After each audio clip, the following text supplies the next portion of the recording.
Sakuna vodka. It means no memories for the rest of your night. Ladies, gentlemen, and variations thereupon, this is Modern Escapism.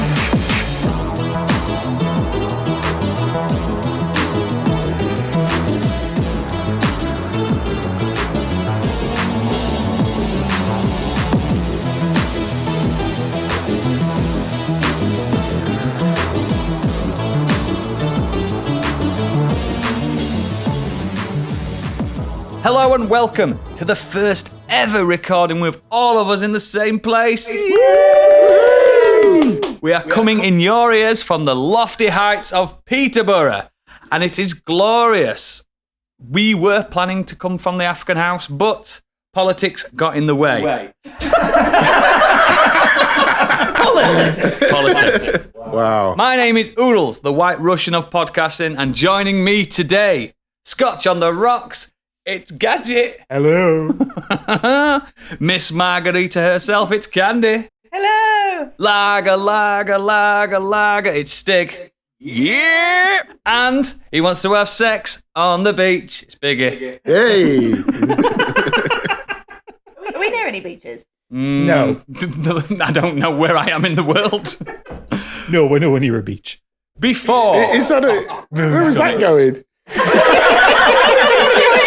I was thinking the same thing. That was not a loaded question. Night swimming. Before we get into the show, please consider becoming one of our sexy and incredibly cool patrons. Help us divide and conquer the podcasting world. Details are in our show notes, but mainly check out our website, modernescapism.co.uk, for more exquisite content and links to everything we do.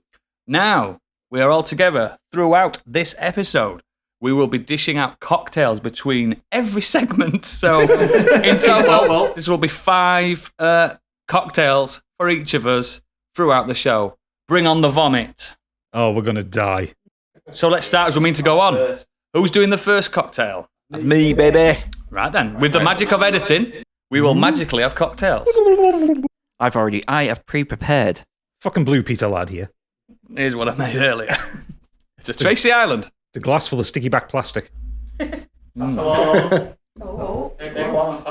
So, this is made up of a cacao white liqueur,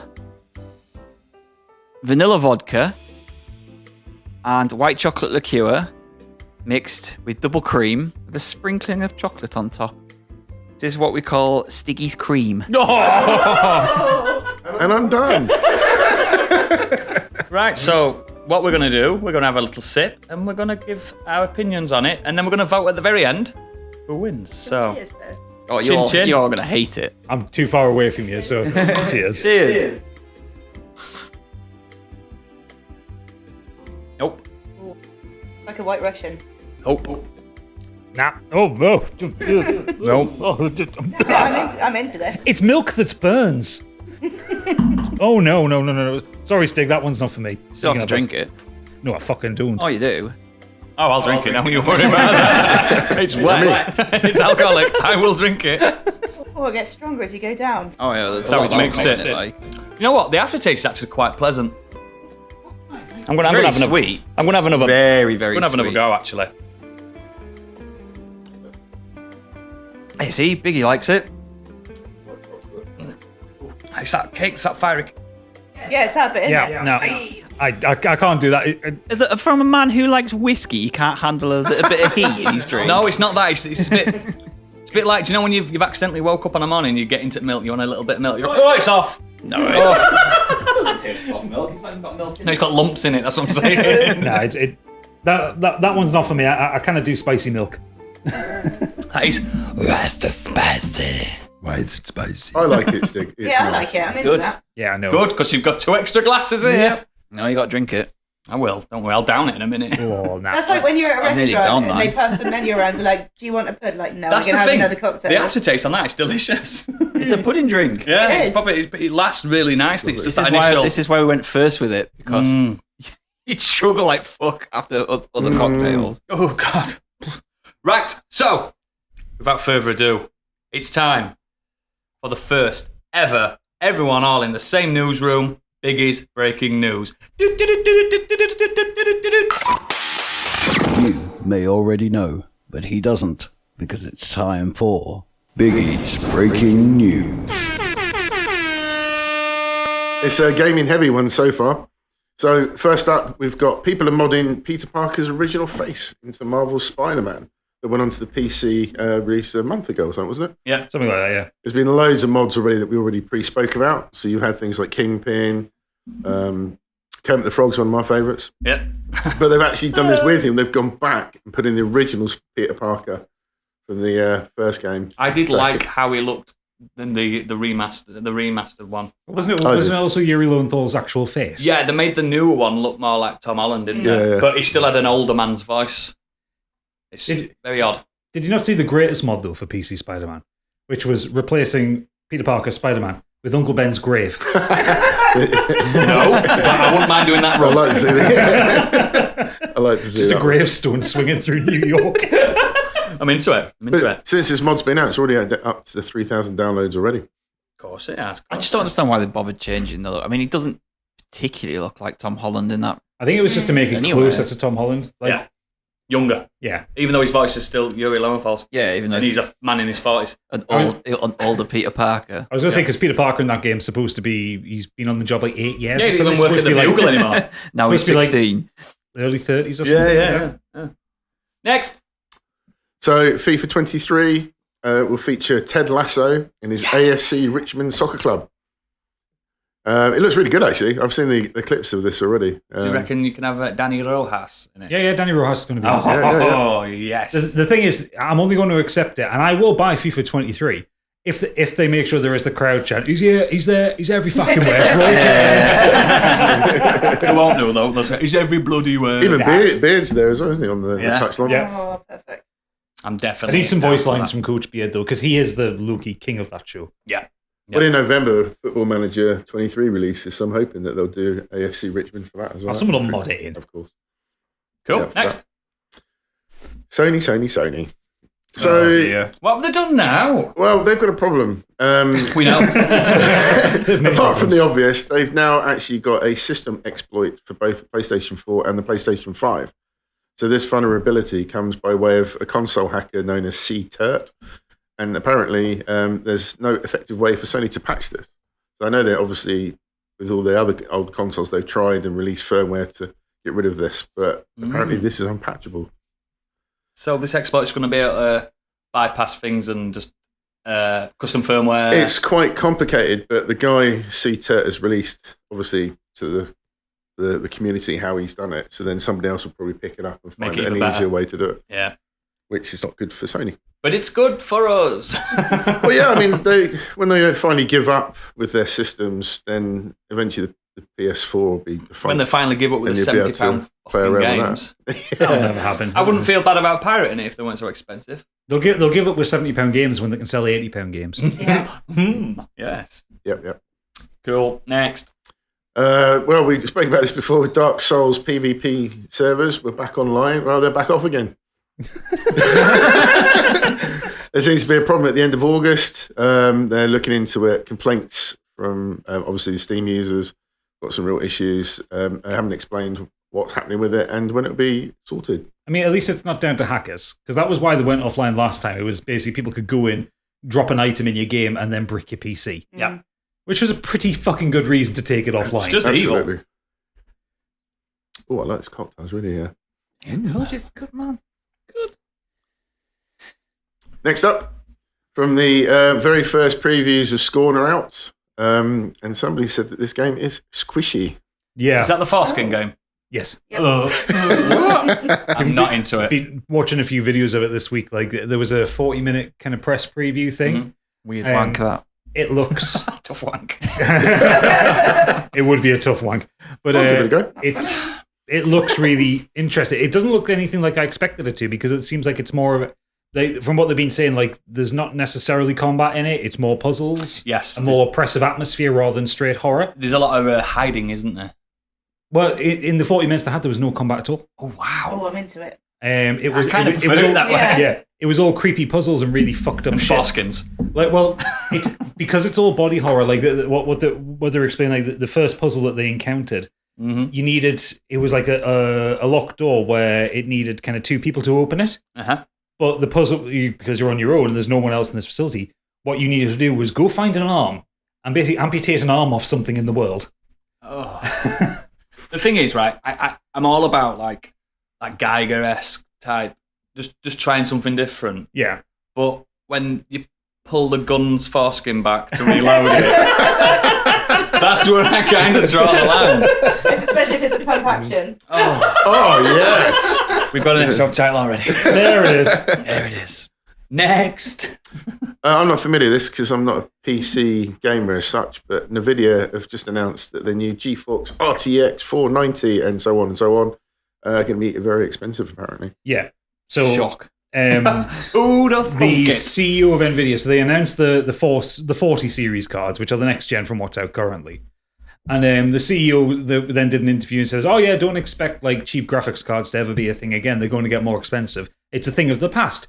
And the internet, and my response was, "Well, it's me buying NVIDIA cards is a thing of the past now. I'll go with AMD in the future." We'll go with your quote. Well, because NVIDIA are a shit company. One of the biggest card so what NVIDIA do is they design the card, they put the spec out, and third parties make them. So like my graphics card is a NVIDIA card, but it's made by Zotac. And they've been pissing about so much that EVGA, who are a company who primarily do graphics cards, are exiting the industry because NVIDIA are being such bastards. Wow. So the entire internet's just gone, right, fine, fuck it, we'll all move over to AMD. It's no skin off our nose. And AMD have not said a word. They're just going, yeah, just let them hang themselves with their own rope. They've done a Sony. They've done a Sony. Fuckers. All of them. But Fuckers. the other thing as well is like, so the 4090, which is the ones that have the suffix of 90, they're always like the expensive. They're the uber nerd ones. Mm-hmm. But that's going to arrive at $1,600. Oh, God. Which is ridiculous. I mean, that's... When you're ordering one. I'm not. They say I'm going AMD. I'm not fucking paying that for a graphics card. I don't even game on my PC anymore. That's for losers. So yeah, Read next. the room, Biggie. Oh, normally you go next. I was waiting for you next. Next. Thank you. Blizzard confirm that the last day for Overwatch is only... Overwatch 1 is only weeks away. The sources confirmed it will cease to exist for only a couple of days ahead of its successor's launch. Yes. Oh well. So it's just like gone. So yeah, just gone. You'll be able to load it up and do the training level. No. Nothing. Not even able to Or log even into boot it. up. Nope. For 2 days, so there's going to be a gap of 2 days, so Overwatch 1 will be gone, and there'll be nothing Overwatch available until Overwatch 2 launches 2 Could you days get later. a physical version of Overwatch? You could, it wouldn't load. That's such a shame. They should give them There's no offline component to Overwatch at all. So, yeah, okay, it's understandable then. Yeah, that's fine. Press O to respect. Yep. Fuck it. Press O to respect. I mean, press O to pay respects. Yeah, same thing. To the point of milk. Oh, you had to bring that up. Fuck off. Anyway, also in a similar vein, Slightly Mad Studios announced a month ago that Project Cars 2 is also going the same way, and you will not be able to, from the September of 21, get it from the Steam store. Oh, God, it's just happening, isn't it? Everything's just Some disappearing. shops or online retailers may still have the keys for GOG will have it, won't they? Probably. They're the good it. guys. Once it's Until gone, the keys it's run out. gone. That's it. Once it's gone, isn't it? Yeah. So the keys will go up in price. This is what makes me sad about live service games, because, they just disappear after a while when people stop playing them. But then there's two sides to it. There's these whales that are spending so much on these live service games, and then I don't think there's any whales left in Project Cars 2, mate. I don't even know what it is, to be fair. But people spend thousands of pounds on these live service games, and then it's just lost into the ether. Lost to time. Shame, isn't it? Oh, Next. Stiggy's already drinking everyone else's drinks. It's all gone wrong. He's not wasting it. Pay good money for this. It's premium stuff. Want cheap. We'll pay you back. In kind. With booze. With booze. I love a bit of Stig's cream. Oh, it's The cream. Cream off stick. We need to sample this and use it endlessly. Endless forever. Send him one of them custom voice birthday cards that says, "I love a bit of Stig's cream." Stig's cream. Cream off stick. ooh, nutty. By House Stick. That's because it is shit often. Wait first. The Splinter Cell remake, which was officially announced back in December of last year, is now come up with a scriptwriter for the project. So they're going to go, hopefully, with a different story this time, because that story is quite old. Back in 2007, I think, Splinter Cell first came out, if I remember right. Yep. The job description reads, using the first Splinter Cell game as our foundation, we're rewriting and updating the story for a modern-day audience. We want to keep the spirit and themes of the original game while exploring our characters and the world to make them more authentic and believable. It was early in 2007. It was a PS2 game. Yeah. Xbox originally, wasn't it? Yeah, it'd be 2002, 2003, Right, something yeah, like that. maybe, yeah. Still a good game. It was after Metal Gear 2, wasn't it? Yeah. Oh, yeah, about 2003-ish. It's very famous for its lighting, wasn't it? I Very adore Splinter Cell Very as clever. a series. I even like the one that went a bit crazy. Was it Chaos Theory or Conviction? something? Was it? Oh, No, Conviction. Where it weren't yeah. exactly the same. I still like that. I like Sam Fisher as a protagonist. I like Michael Ironside. So, Do you ever play the DS version of it? yes. I also played the Sony Walkman phone version of it. Remember them? Wow. Yeah. On Symbian. I think it was a Game Boy Advance version of it as well. Yeah. I like Splinter Cell. So I'm definitely up for it. But it's Ubisoft, so it's going to be open world. Next up, this happened not too far down the road in Milton Keynes, but apparently Tom Hardy entered the 2022 Brazilian Jiu-Jitsu Open Championship. Are we near Milton Keynes? Not too far away. Oh, wow, I don't know And what that is. won the gold prize. Did he? Yeah. Yeah, well done, Tom. Tom Hardy bastard. is actually an hard bastard. Yep. That's incredible. Official. He's got a certificate and a gold medal. Do you know what, Tom Hardy? This is coming to you. An official biggie. And for video watchers, that's just for you, that joke. It's just for you.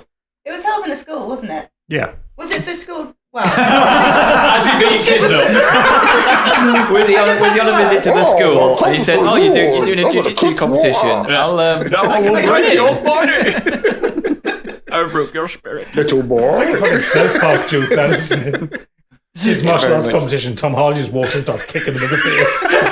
Mate, if you watch Cobra Kai, there is adults in that kids' that martial arts competition, so I'm going to fuck you up. I was raised by it. Children. Next. First trailer for the new Hellraiser TV show came out. Not seen this yet. I know it's out. I think it looks good. Right. Oh, really? Yeah. Oh. Yeah. It did I not think it just rank looks the same as the other ones. Yeah. Jesus But I wept. I like the first two Hellraisers, and then they I just do. drop off a cliff. Yep. Yeah, they were good. A lot of the sequels, definitely. But The Hellbound Heart, the book that it's based on, is sensational. If you like grotty reads. 'Cause it's I was grotty. reading this week though, like someone was like, "Oh, they've changed it. Now it's a woman, but before it was a soldier with The PTSD." demon. And I was like, "Well, no, that's the films that did that. In the Four books, films in. the Like, books, it wasn't even the books that established that. It was the they films. didn't have any gender in the books. No, it was on. It was ambiguous, wasn't it? Yeah, and with Androgynous. androgynous. That's it. With a female, feminine voice. They said so. Yep. It looks secretly gory. I'm so- sorry, but there's loads of fruit flies everywhere and they're doing my fucking head in.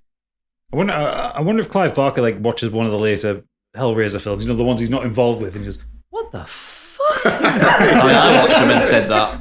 Yeah. The only ones I've not seen are the two reboots, which don't have Don't watch them. Doug Bradley in. If Doug Bradley's not in it, don't bother. Yeah, I Don't looked at bother. them. And I've seen the trailer. I was like, these just look like low rent student films. Yeah. So, well, not to be watching them. Let's see if Hellraiser actually does what I doubt it will do, and it will be a full-on 18. No, I mean, it looks like it. I'm not seeing the Nah, it sunlights. looks pretty fucking grim. Blood and Is there a mattress? I don't remember that. There's a mattress on the first one, and that was what, a blood-stained spunky mattress? Yeah. That's what Hellraiser's all about. That's not what I remember from the movie. You haven't Oh, watched there's it a mattress. recently. A man he crawls out of it. doesn't Crawls he? out of the mattress, yeah. Did you watch Hell Rimmer? Another potential podcast title. Patrons get a vote on this podcast title. Metal Hellrimmer. Coming soon to Xbox. Arnold Hellrimmer. Arnold Hellrimmer. Next. Nice. Well, okay then, Candy. I saw this trailer as well for Knock at the Cabin by Now, M. Night Shyamalan. That does look fucking cool. Oh, okay, that's Shyamalan right. film looking good. You're so Cool. backwards. Nailed the name. Thank you. You did. Love it. But a Shyamalan film looking cool. Yeah, because it's like an anthology. Since The It's not Village. The like- trailer sells it, I have to Old say. looked decent in its trailer as well, but look Yeah, how it that turns did. out. Was it the somebody posted on Twitter that Batista looks like what? If somebody asked the question, if Bob Hoskins looked big. I'm into it. Yeah, it Get looks good. Batista to do the Bob Hoskins biopic. Yeah, sack off Chris Pratt and Mario. Let's get Batista in there. As Mario. As Mario, but as Bob Hoskins. That reminds me. That trailer for Super Mario is coming out October the 9th. Stig showed us an exclusive clip in the car today. And it was wasn't. not. It wasn't. not. It was fucking funny, though. Let's turn the music off and everything. Oh, God, it was so funny. Next. Apple TV Plus has nabbed the creator of Breaking Bad, Better Call Saul co-creator Vince Gilligan, to nab his other star, Rhea Seehorn, attached to play the lead in his new show, whatever that will be. We don't know what it is yet. I'm sure it's I would like awesome. I would like to see Vince Gilligan go back to supernatural stuff like X-Files, because he did the best I think he said he was X-Files going to do episode. that, to be honest. Yeah. Um, He did the best X-Files episode. she was incredible in Better Call Saul. Oh, So yeah. I'm looking forward She'd to be seeing good in that. something like that, wouldn't she? Mm-hmm. I like it. I'd like it to go back to that. Not exactly, because Vince Gilligan did some of the good Monster of the Week episodes, but he also did some of the anthology episodes. Just fucking... That's how I first knew him. And yeah, I'm up for that. Next. And finally up in the books, the 21,450-page volume of manga series One Piece is physically unreadable. To highlight how comics now exist as commodities by an artist, a limited edition single volume of the long-running manga piece is billed as the longest book in existence, and it will cost you £1,640. Wow. It's not credited to the original writer. It's done by a fan, apparently. Has he just glued his mangas together? That's what I think. And I think he's selling it for that. Because each one is thick. Oh, the thing is like this. It's Yeah. huge. Why Really would you... long. I get annoyed when you've got a coffee table book and it's not comfortable to read. It is your coffee table, that book. This is purely just for display purposes, isn't it? Like if Yeah. you want, I think you're it's going just to like an get art piece, isn't it? it. Yeah. A fart piece. Art piece. Fucking waste of time. I'm not into One Piece, so... Who disregards the news story It doesn't because it doesn't directly impact my interests. Exactly. What is this shit you bring me? It does not exist. Was that the news That's then? it, dude. Fantastic. Quick Well done news for this doing week. this live in the newsroom. We're going to have a quick intermission and I'm going to do my cocktail. Oh, no, it's my cocktail you doing second. Okay. My one. We're going to have a quick intermission and Gadget's going to bring his cocktail. No, I want to do the next one. Oh, we're going to... No, Just gonna put, no, just gonna your put, cocktail like, comes out last, Biggie. Yeah. Elevator music. I was going to find, was it the girl from Ipanema? Yep. I think there's some feedback missing here from Patreon. Okay, so this one is a Japanese maple cocktail. It is Suntory Japanese whiskey, lemon juice, maple syrup, and egg white. Let's give it a try. More like a dessert. Apologies if there's a pip in there or something. I tried to get them all out. Your Pip. Oh, That's rude. No, it gets better actually. I'm going to have to down this. That aftertaste is alright. Well, I like whiskey anyway, so it works for me. Yeah. Oh, he's one downed after- it. Oh! Jesus. He just Oh, he's gonna vom by the end of the night. If you vommed on camera, that would be the best thing ever. On your own laptop. I've done it before. No, See, I had the good... yours were better. I found a pip. I found a pip. Apologies. I thought you'd left Pip at home. When I threw up on the podcast, at least I turned it off first. Well, I'll do it. You did announce it though. Look, content is king. It's all right. Yeah. I think if I'd started with The this and aftertaste is carried not on- foul at all. That's a ringing endorsement of it. The aftertaste is not foul. Same with Stig's. The aftertaste was not foul at all. Aftertaste of mine was just white chocolate. Yeah, yours were. Do you know what? Nope, didn't like it. Fair enough. You're not I a big like whiskey man, though, are you? No, look at me. I like it man. 'cause I'm a whiskey man. Well, same a whiskey man. I haven't drunk much whiskey since that Christmas do. Is there a reason? Two unopened bottles that I got from It's got a Christmas kick. up. Don't get me wrong. It's got a like you are definitely drinking alcohol. Yeah, but it's the maple syrup in it kind of it takes away the heat of it. Yes, it's not hot. Plus, with it being Suntory, I think it's Toki. It's quite bitter. Well, yeah, it's a very smooth whiskey anyway. It's almost savoury. Lovely smell to it. It's almost savoury in a weird kind of way. Anyway, alcohol. It's brilliant. Let's get on to the Nexus. And I want to know what the lovely lady to my right has done this week. Well, I've been doing something that I think you might potentially want to talk about in a minute. Okay. But what I have been doing is catching up on the Osbournes.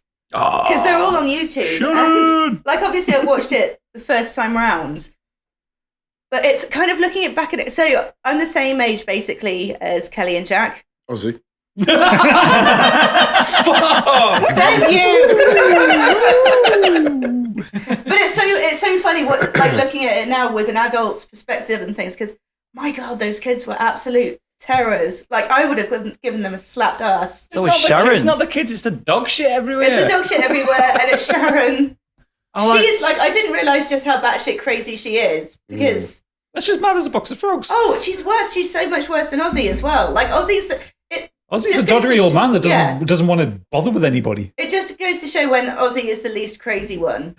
Yes. The thing is, as well, that was during the time where they'd fucked his meds up. Yeah, He was making them a bit loopy. And I think he was drinking as well. Like he said, he wasn't at the time, but I think he's come out and said recently that that episode, I remember when they had to do with the neighbours. Throwing She the was meat over. throwing meat over, and she turned to the camera and went, "This is a picture of his wife's cunt," Yeah, and threw it over the fence. And the episodes that I'm watching, it's not bleeped out either, so you can hear all the effing and jeffing. Like the later ones are bleeped, but yeah, no, it's just unreal what those kids got away with and just didn't get bollocked for. They were all in rehab by 17-year-old, them kids. Yeah. It's fucked. Oh, they're so much better now. Like they've gone through it. The and come out proper the other side. adults Like, now, they're all mums and dads. Jack is a fitness freak and I was everything. going to like a climbing instructor or something. Yeah, he's like He's an junkie. advocate for MS as well, because he's got that, hasn't he? And he's, That's right, yeah. and he's like a lead in the charities and stuff like that. I remember Sharon hearing Sharon Osbourne. It was about the time that the Osbournes was big, and it was during the Ozfest tour. Iron Maiden were headlining. Oh, yeah. And Sharon was pissed off because she thought it's Ozzy's tour. Ozzy should be headlining, despite the fact that that's the way things had been booked. Yep. So, like, towards the end of Iron Maiden's set, like, her and Kelly were in the pit throwing shit at them, and then she went to the sound desk and ordered them to turn Iron Maiden's audio off. I do enjoy that. Bubbles! Fucking bubbles! I'm the Prince of fucking Darkness! That's not a bad Ozzy impression. Do you remember? I know not all of his stuff has aged very well at all, but the Bo Selector, Sharon Osbourne. He's like, And he was like, Sharon, and she had the dogs that followed around everywhere. She's like, "Oh, my babies!" And she like eat this shit out. Oh, Minnie! yeah, I love it. I love that. Sick. Love that shit. Local legend to me, Bo Selector. Yes, love it. Not good to watch nowadays. You watch the Osbournes?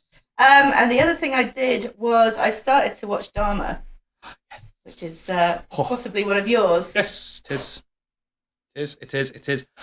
What did you think to episode uno? It made me feel sick. Yeah, it's so much Physically worse sick. than I thought. Because I was thinking, because I watched that shockingly evil, horrifically vile and gross, whatever it was called, the Ted Bundy one.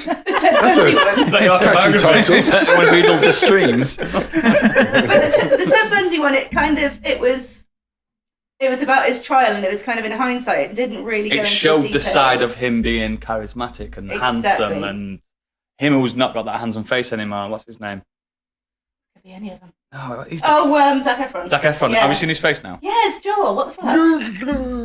He looks like David Hasselhoff. Yeah, he does. He was in Baywatch. Yeah, it's true. Yeah. But yeah, no, I was the same. I really struggled to watch like more than 2 episodes at a time. I'm 3 episodes in. I haven't finished it because it is.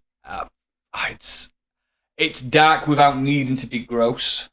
The first episode is anyway. There's nothing. There's literally nothing in the first episode that's inherently grotesque. But it's still physically It's sickening. everything about it. Yeah. And Evan Peters is insane as an actor. He's incredible. How is he doing that? Because he is such a lovely bloke. Yeah. How is he channeling Acting. that? No, but it's beyond acting because He's doing that. He's doing this thing with his eyes, where his eyes fucking drift. I mean, and- have you not seen any videos of Jeffrey Dahmer, like from the courtrooms or anything? no, like because that? I'm not a serial killer guy. Well, he's. I mean, That's good to know. Yeah. You'll sleep sound tonight. he's got Jeffrey will Dahmer's you? mannerisms nailed on. Yeah. Oh, he's so creepy. And I didn't know his backstory. I didn't know that he were gay and stuff like that, and he murdered men. I didn't know any of that. No, I didn't. I just know he were a he liked. I would say gobbler then, but I didn't mean it that way. I meant I meant he gobbled flesh. I didn't mean that either. I mean, cannibal. Pull the plug now.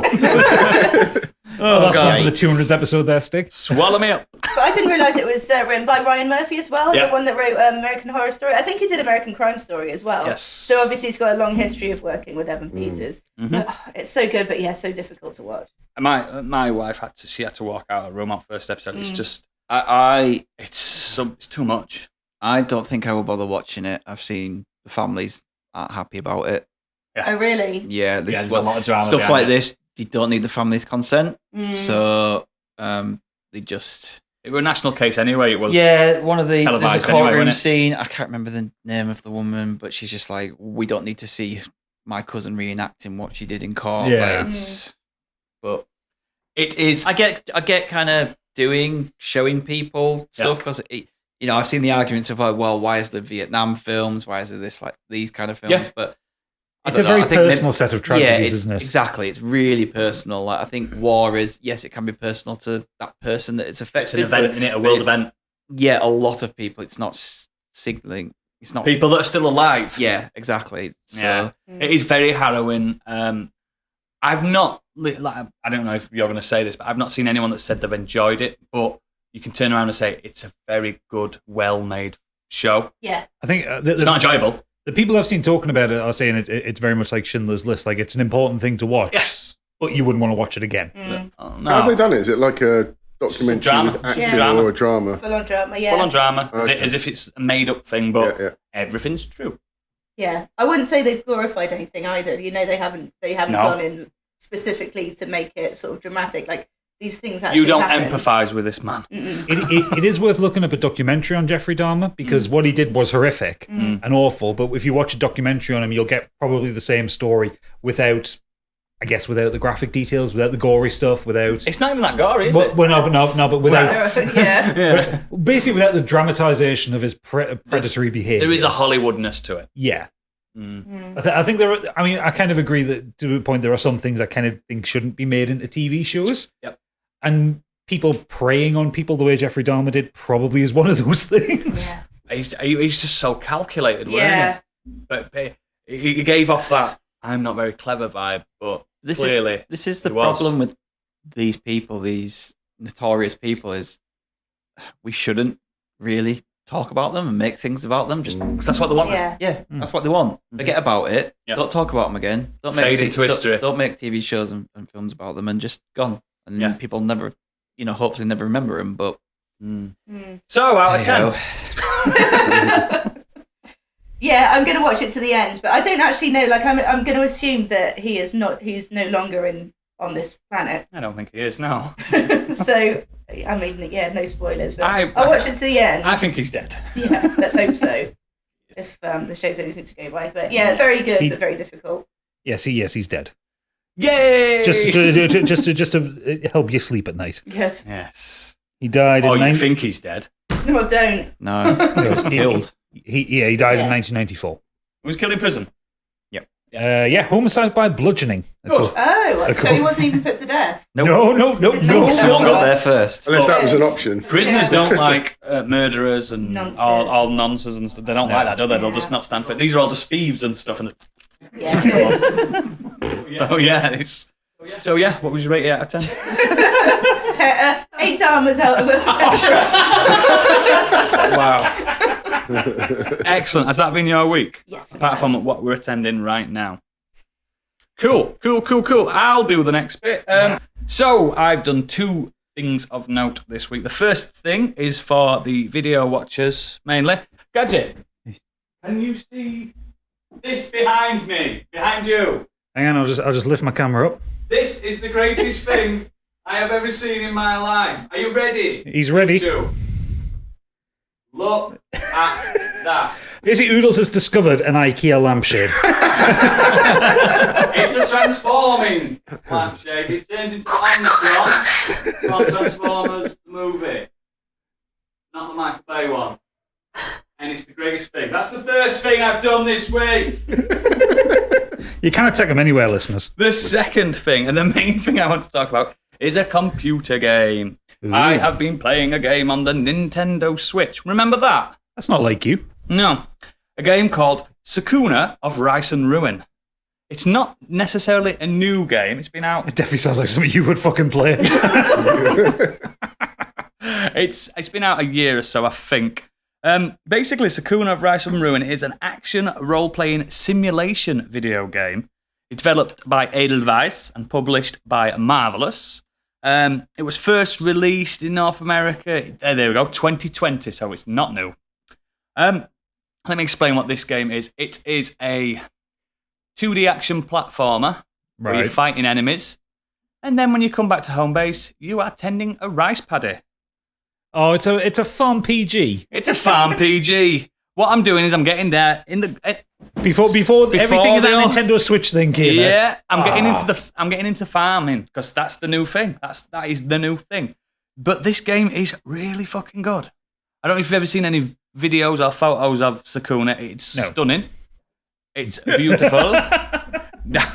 Press X to doubt. It genuinely is a really nice, relaxing game. Like, you go out, you do your fighting. Basically, you're tending your rice paddies, and you've got to get the water level right. You've got to get the manure correct and stuff like that. So you've got to go out and kill baddies to feed your friends back at home. Wait, hang on a second. Are you killing baddies to like mulch into the ground as fertilizer? Basically, Nice. Is it Jeffrey Dahmer, the RPG farming simulator? Jeffrey Farmer. Hey, very good. another podcast title. It's genuinely really good. It's reviewed very well as well. It's one of them games where it's the best of both worlds because you go out, you do the fighting, the Metroidvania kind of style combat. It's not a Metroidvania though. They're just levels. You fight baddies, fight bosses. You come back, you tend to your paddy, and it's only one little rice pad. They're not massive, other rice paddies. It's like a personal one. It's not a massive field. And just personal use only, is it? yeah, personal use only. Please do not touch the rice paddy. And you just plant the rice seeds, and you just tend to it, and you talk to your friends, and you just, I don't know. I just really, really like it, and I don't know if it's undiscovered because it reviewed quite well, and a couple of years old now, but on Switch it runs sensationally. I think it's from a few years ago. Things on Switch did run all right, didn't they? Nowadays, no, not even Nintendo games run well on Switch, do they? So yeah, I genuinely thoroughly recommend it. It wasn't given to me by code or anything. I paid for it myself, and it's really cheap at the moment. It's supposed to be like 35 quid, but it's less than a tenner at the moment. So Fair enough. it's on Steam. It's on everything apart from. Is that going to be a Steam Deck thing for you there, Stig? I think. No. Do you know what? It's not an RPG. I don't want you to make you think it's an RPG. It's not an RPG. You just said you go out to kill monsters to come back to do your farm. It's a farm PG. You don't level up though. Do you level up your farm? Yeah. There you go. Yeah. It's an RPG, a rice. Yeah. It's good. It's good. And people, the listener, you've probably played it. One of you maybe has, and you're probably agreeing with me. So yeah, that's what I've done this week. As well as turned up here with your fucking reprobates. Oh, like we had to fucking drag you here. Yeah. Dragged, screaming. Gadget, what you been up to? Fucking screaming. So the main thing I've been doing this week, I've been very happy doing this. Stig's been doing this one as well, but I'm taking the lead on it. I've been playing The Return to Monkey Island. Yes. Absolute banger of a game. Yes. So glad it's good. So, for those who are unaware, the Monkey Island games were iconic LucasArts Adventures games back in the early 90s. The best. Written by Ron Gilbert, they were they told the story of Guybrush Threepwood, the most badass pirate ever to set foot on Melee Island, looking for the secret of Monkey Island. He wasn't badass at all. He was an absolute fucking twat. Trying to He's work a fop. a fop and a dandy. Yep. A lot of my D&D characters based upon Guybrush Threepwood in certain aspects. Yeah. Oh, Just remind you need to make a stand-style character for Scorched Sheep. My God, yes, I do. But yeah, so the original games, you had The Secret of Monkey Island and Monkey Island 2, LeChuck's Revenge, which were two of the greatest adventure games of all time. Then you got kind of Tales from Monkey Island in the early 2000s, which it wasn't good. No. It existed. It existed, and we were all worse off for it. It's like when they tried to re-update Broken Sword, it just was never as good, was it? Yeah, well, the thing is with Tales from Monkey Island is that it didn't have the original writers on. It didn't have Ron Gilbert involved. It didn't have any of the original Wasn't it people. episodic as well? I can't remember. I just remember it being shite. Yeah, I Did think Curse come after or before that? before. I think Curse came before. Yeah, I think Curse was all right. The graphics, There was an graphic style episodic wasn't one. as nice because it didn't have like that pixelated art. It moved into that modern 3D. Everything had to be 3D, and But I think the writing and the puzzles I remember being pretty good. So yeah, but this is back to the original writing crew, and this takes place directly after LeChuck's Revenge. So it's kind of gotten rid of everything afterwards. It's rewritten the script. It's got all the original voice actors back from the remastered versions. So I think it's Dominic Gorato is Guybrush Threepwood. You got Rob Paulson is doing about 9 different voices throughout He it. is Robert Paulson. Yes, and it's fucking brilliant. I'm so glad it's good. It is one of the funniest games I've played. I bought in it. I just so haven't long. started it yet. Oh, you're gonna absolutely love it. Can't wait. It's that classic LucasArts style of adventure where you're walking around talking to characters. You're combining random things in your inventory to see if something will work. I love that though. For the people who don't like what happened in the early 90s with LucasArts Adventures, where you had to click on every single fucking pixel on the screen. There is a casual mode, which is what I'm playing through at the minute because I want to get the story. Then I'm going to go back through and play the normal mode. Stig's got something to say about that, haven't you? Oh yeah, Stig's playing it on the normal mode. Actually, to be fair, the hard mode, as it's known, is I've been playing it on Steam Deck. There's only the 2 options, isn't there? There's not pixel things there. It's literally you move it around screen and it goes to the indications on what that's because you've got to touch. control it. If you play it on a PC with a mouse, you don't get those notifications. Okay. Great doesn't seem. But yeah, it's really good. And one thing I love about it, and when it was announced, the internet kicked off it. They changed the art style. It's no longer pixel art. I am shocked that the internet would kick up on something. It's not like the internet. No. What's wrong with you, internet? It's got this wonderful art style. It's almost like everything's been drawn in chalk. It's Nickelodeon. It's not even like that. Everything's kind of got squared off edges. They've got weird eyes, haven't they? But I love it. Got kind of weird eyes, but when like they say, a lot of the details look like it is like big brush strokes of chalk. I think it's stunning. It's when you see it in motion, it's gorgeous. I mean, I'm playing it on the Switch. It's run at 60 frames a second. It's beautiful. But with the art style they've got, it means they can do more. They can like have close-up camera shots for reactions or characters handing things over. And it's funny. The art style is funny, and it leans into the comedy of it. I was going to say, it's all about the comedy, the writing. It. Yeah. That's why you're playing that game. I snuck into Robotic Monkey's stream of it other day, and I was like, oh, God, I can't watch any more of this stream. I'm buying it. No, you need to play it. I just bought it. I just bought it there and then. I was like, this is Absolutely need to play it. absolutely He's gorgeous. got a nice streaming voice, hasn't he? It's sensational. Very nice streaming voice. Very, very nice podcasting voice. No, we don't need a 6-member. No, I'm not saying that. So yeah, I bought it and I had those Nintendo Gold. I got it on Switch. Yeah, and the Nintendo Gold points. So I think it came to about like £6. It's not Nice. expensive anyway, is it? It's $22.99 on Switch. You can't argue at that. On Steam, if you buy it in America, it's $19.99 because there's that joke from the old Monkey Island games. Yeah. Never pay more than $20 for a game. Yeah. So just Like VPN it, baby. Yeah. And there's loads of nods back to the original series and the original franchise. Like, there was a running gag throughout the first couple of games where people would ask Guybrush how long he could hold his breath for. He'd say, 10 minutes, give or take. Don't tell me there's a timer. There's a timer for 8 minutes. Have you tried it? Yeah. Does he die? Yeah, you can die. Fucking brilliant.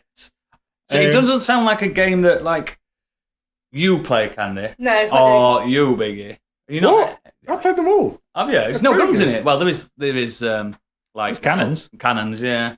Biggie gave me all the other LucasArts games. Oh, right. I didn't know you were into it. No, mate. I'm sorry to tarnish you with the same brush as Candy. It's a great joke. I do own Leisure Suit Larry, so I mean, you're not completely wrong. So you're that person? Yes. There is a great joke about Loom, isn't there? Like very close to the start. Yeah. Yeah. Say it. Yeah. I don't want to spoil it yet, but yeah, I'm not as far as Gadget.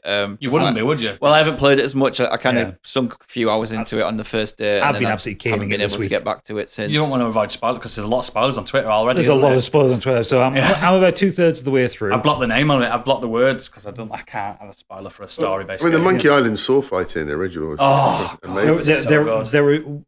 There is such a fucking brilliant gag around the sword fighting in this one, because without giving away too much, LeChuck cheats. because a lot he does. Because a lot of the dialogue and a lot of the story is based around the fact that like kind of Guybrush is kind of out of touch. Yeah, because he's pirating in the old ways, the 30 years ago kind of ways, and things have moved on. Isn't he telling a story to his kid? Yeah, he's telling a story to his kid. Yeah. Yeah. See about that. Did you think at the beginning You were playing young Guybrush. Yeah, I thought with that young too. LeChuck, and I was like, "Why don't do this?" No. I was kind of very glad when you wander up on Guybrush. But yeah, there's a really fucking funny joke around the insult sword fighting, and how things have changed. The funniest Twitter complaint I've seen about it. So do you remember the Council of Pirates, the old one? So there is a Council of Pirates in this one, but they're different pirates because it's 30 years on. Yeah. The pirates in the original have retired, and you get a new Council of Pirates. Okay. I saw someone complaining on Twitter that Monkey Island had gone woke because two of them are women. Because two of them are women and one of them's a black guy. I knew exactly where you were going with that. I knew exactly where you were going when you said. So he was getting absolutely fucking rinsed on Twitter for about. So we shut the internet down. I think we should. It's a bad thing. After this pod. But what is so heartbreaking about this is because of the whole thing with the art style, Ron Gilbert came off Twitter and stopped talking about the game. And it's such a shame because he's not, I mean, he will be seeing some of the praise for it. But like, you know, you can tweet at Ron Gilbert and he doesn't see it because he doesn't go on Twitter anymore. Can't thank him. You can't thank him for it. And it is genuinely one of the most beautiful games I've played. It looks great. When you get into the intro, you get through the kind of the opening section, and you get to the intro where it comes down on the image of Melee Island, and you see Return to Castle Wolfenstein, Return to Monkey Island. He's playing it now, and the music comes up, and it's the original music in new instrumentation, and it's just the nostalgia hits you like a brick to the face. It's fucking beautiful. I am 10 years old again. Yeah, no, that's literally what it felt like. I will get it, and I've been very excited to see about the reviews, and I'm glad to hear you both enjoy it. So it sounds like it's going to be a bit success. So do you think they're going to rush out, not rush it, look at doing a sequel? Because I don't think we've had to wait a long time for this. Exactly. I don't think they're going to do a sequel to this, but I know Lucasfilm Games, as they're known now, want to do more stuff with Ron Gilbert. So I think there will be more. The rumours today? I was supposed to tell you this morning with the Discworld. Yeah, I've heard people talking about the Discworld game. Yeah, I've been coming at Discworld working on my Steam Deck. Yeah. You just reminded me there was a Twitter reference that one of the people involved with the game has hinted at in his tweet. He mentioned back to Maniac Mansion. Wow. Yeah. So people are thinking, are they doing another remake or a reboot or whatever of that? They could do another Maniac Mansion. They could do another Sam and Max. Like, there's so many things that LucasArts did that you can make another Day of the Tentacle. Another Day of the Tentacle. I think. I'm getting the feeling, just as I'm playing, I haven't finished yet, so I don't know, but I think this is probably going to be the last Monkey Island game. I have a feeling on it, because it's... You reckon it's a swan song? Yeah, the way the story's going is very swan-songy. Mm-hmm. But... That negative side fucked me off. I know we I hate talked it, about it makes me sick. For the person, Ron Gilbert, to actually drop off social media because of it is awful. And Ron Gilbert was so excited to talk about it, because the announcement of the game came out of nowhere. Yeah. Also, I will say, Murray is still the funniest thing in the game. Good. Love that guy. I haven't seen anyone who's bought this and played this say anything negative about it. No. I've seen a few people saying Game of the Year contender. It's just dickheads who... it might well be. If it sticks to the landing on the ending, like the first two games did, it'll be a contender for my Game of the Year. In the year of Elden Ring? In the year of Elden Ring. Wow. Yeah, in the year of Stray. Wow. I will get this finished soon. What an indictment that is. That's just... What more do you want from a man that has openly confessed to Elden Ring being his favourite game, that another game might topple its crown? It might. Wow. They say it's got to stick the ending. Yeah, it's got to because Elden Ring didn't stick its ending. Did it? Well, you needed help from your bro. For the worst boss in the game. Yeah, absolutely. Absolutely. Excellent. I'm so glad. I'm going to start that when I get back home. I nearly brought my Switch this weekend, but you wouldn't have seen me. I'd been in bedroom. Yeah. I wouldn't have bothered. So, Monkey Island, is that what you've done then, sir? Yeah. Fantastic. Biggie. I managed to convince my wife to watch Game of Thrones. We have been rewatching that, and it's a pleasure watching her already. I don't think this will ruin anything for you. Daenerys' brother finally gets his crown. Sarah's, yeah. That's the episode that we're up to. And Yes, way to ruin a 10-year-old episode. Yeah, you can say it. She gets the molten gold pod of his head. She is absolutely loving it. She is digging the politics. That first She's season's getting a bit nowhere near as bad as with they say. all the names, because I did, I think, first time. It's a slow start to the first season, but I actually like the way they did it now. I found it difficult first time around, but this time I've clever, really taken into it. Do you think she has an inkling as to Ned Stark's fate? I think she does now. Because it's building up. His head's to come off. I think she's feeling that, things Don't aren't you going think well. how brave I didn't it was to expect that. I didn't see it coming. I was watching that. I was like, well, surely someone's going to stop it. Stop it. There's going to be an arrow hit the guy or something.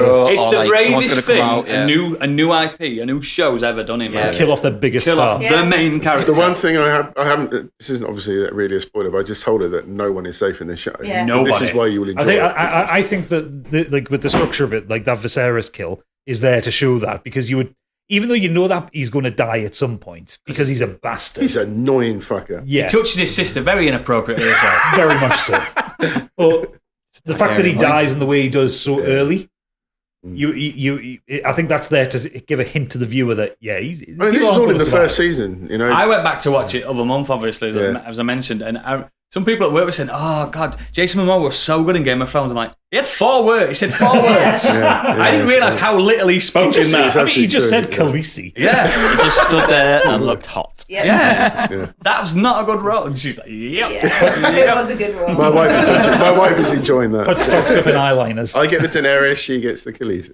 Have you pre-warned her about the amount of people that didn't like the ending? Have you said it's really, really good? Don't tell her she might Because like it. I think that is an issue, because it should be kind of like, well, why am I watching this then if the ending is shit? So I've completely not talked Some of about my the friends ending. like the ending. I know someone that likes it. Yeah, I just liked how. I mean, they're wrong. They're wrong. They like the production values on it. Right? Yeah. I just There's a thought, point at the beginning We're happy with that. I was when he's in the brothel. We're watching it for the I articles. can't remember the brother's name of Daenerys. Viserys. Thank you.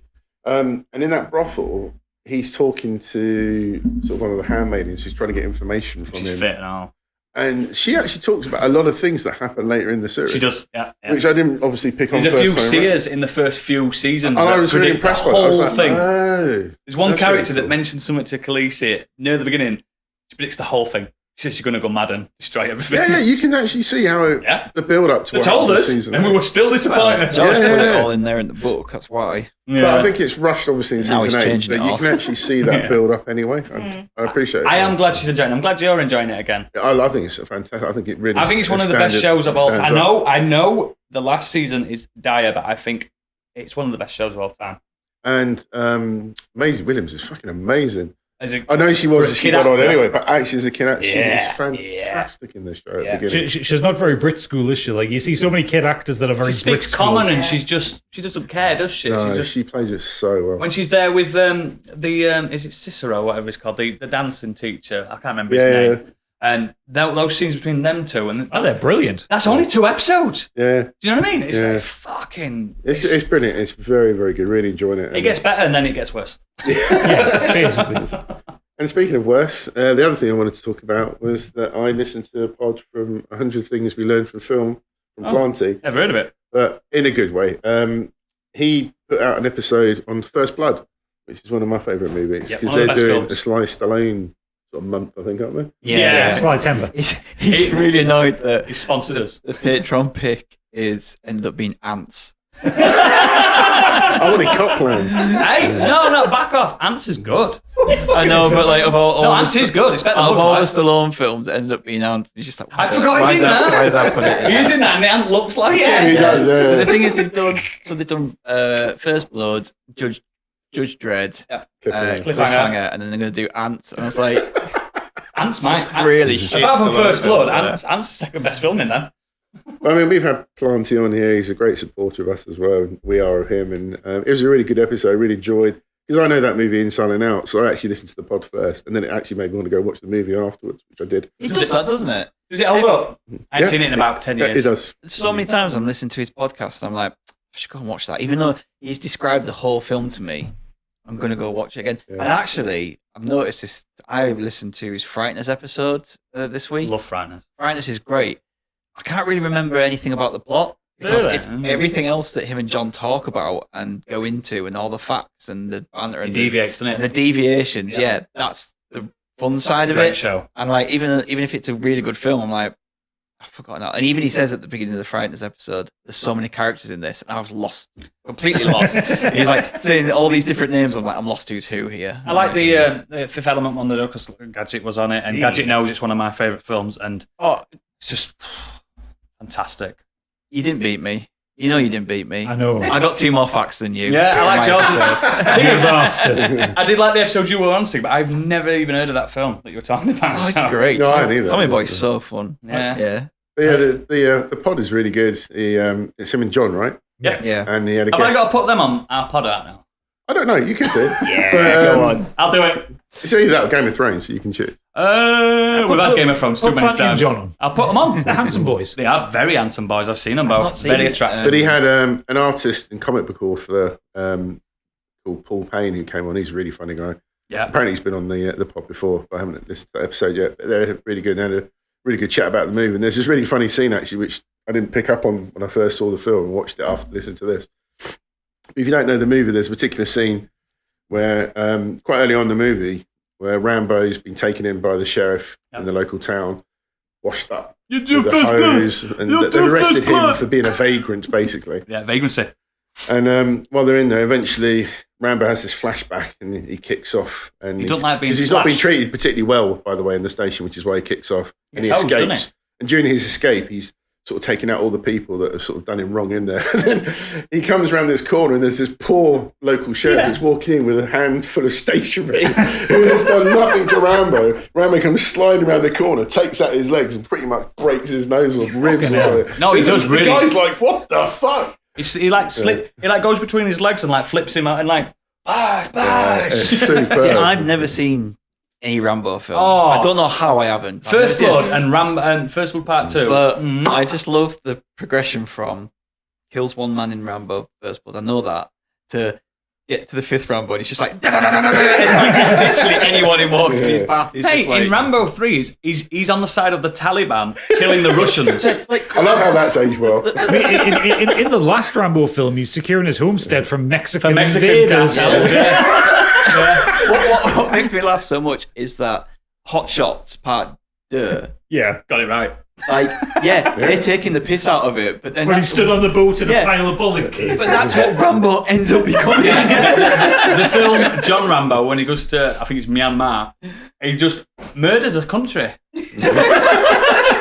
With this like 50 cal. It just fucking- And it gets really gory as well. Oh, it's doesn't it? disgusting. And there's that scene where that man's skull splats and it lands on his shoulder and he goes, I mean, it's like Halloween. It goes to show more deaths, more gruesome deaths does Yeah. not make a better film. But No. the first movie is like First and Rocky second. is First Blood is fantastic. It's a really, even if you're not into Stallone or, it's just a really good movie. it's another series of films that's got a weird naming convention. It's First Blood Part 2, Rambo 3, and then John Rambo. And then whatever the 5th one is. I think it's just Rambo. I think it's just Rambo. Yeah, that's the thing these days, isn't it? That makes They just- sense. They bring a new film out and they just call it Yeah. the name of the film again, like Yeah. the Or start be of it. something. Yeah. Yeah. Like it's a The definitive Predator. version, yeah. Yeah, check out First Blood and obviously check out Blanty's pod. 100 things we learned from films. You're going on that soon, are you? Yes, I am. I'm going to be doing, hopefully, Ice Pirate. I thought you were going to do that. Yeah, mate. I thought you were going on to do that film about that train coming towards screen that you watched when you were a kid. Remember that one? I don't know what I'm on about, does it? What's it all about? The first. The very first cinematic film ever made. Is a train coming towards screen and people ran out of the cinema screaming. My God, wow. Oh, Nosferatu. I tell you what, if it Was it the black guy on the horse and the film? yeah. There's so many times I'm listening because I kind of listen week to week now, but I go back and listen to the ones that I haven't listened to. Like when I've got spare time, I'll listen to that, and he'll mention something Planty, and I'm just like, oh, that bit, like that reminds me, we could do a good episode on that. And I'm just racking all these episodes up. I'm like, right, I'm coming back on your podcast to do this, and this.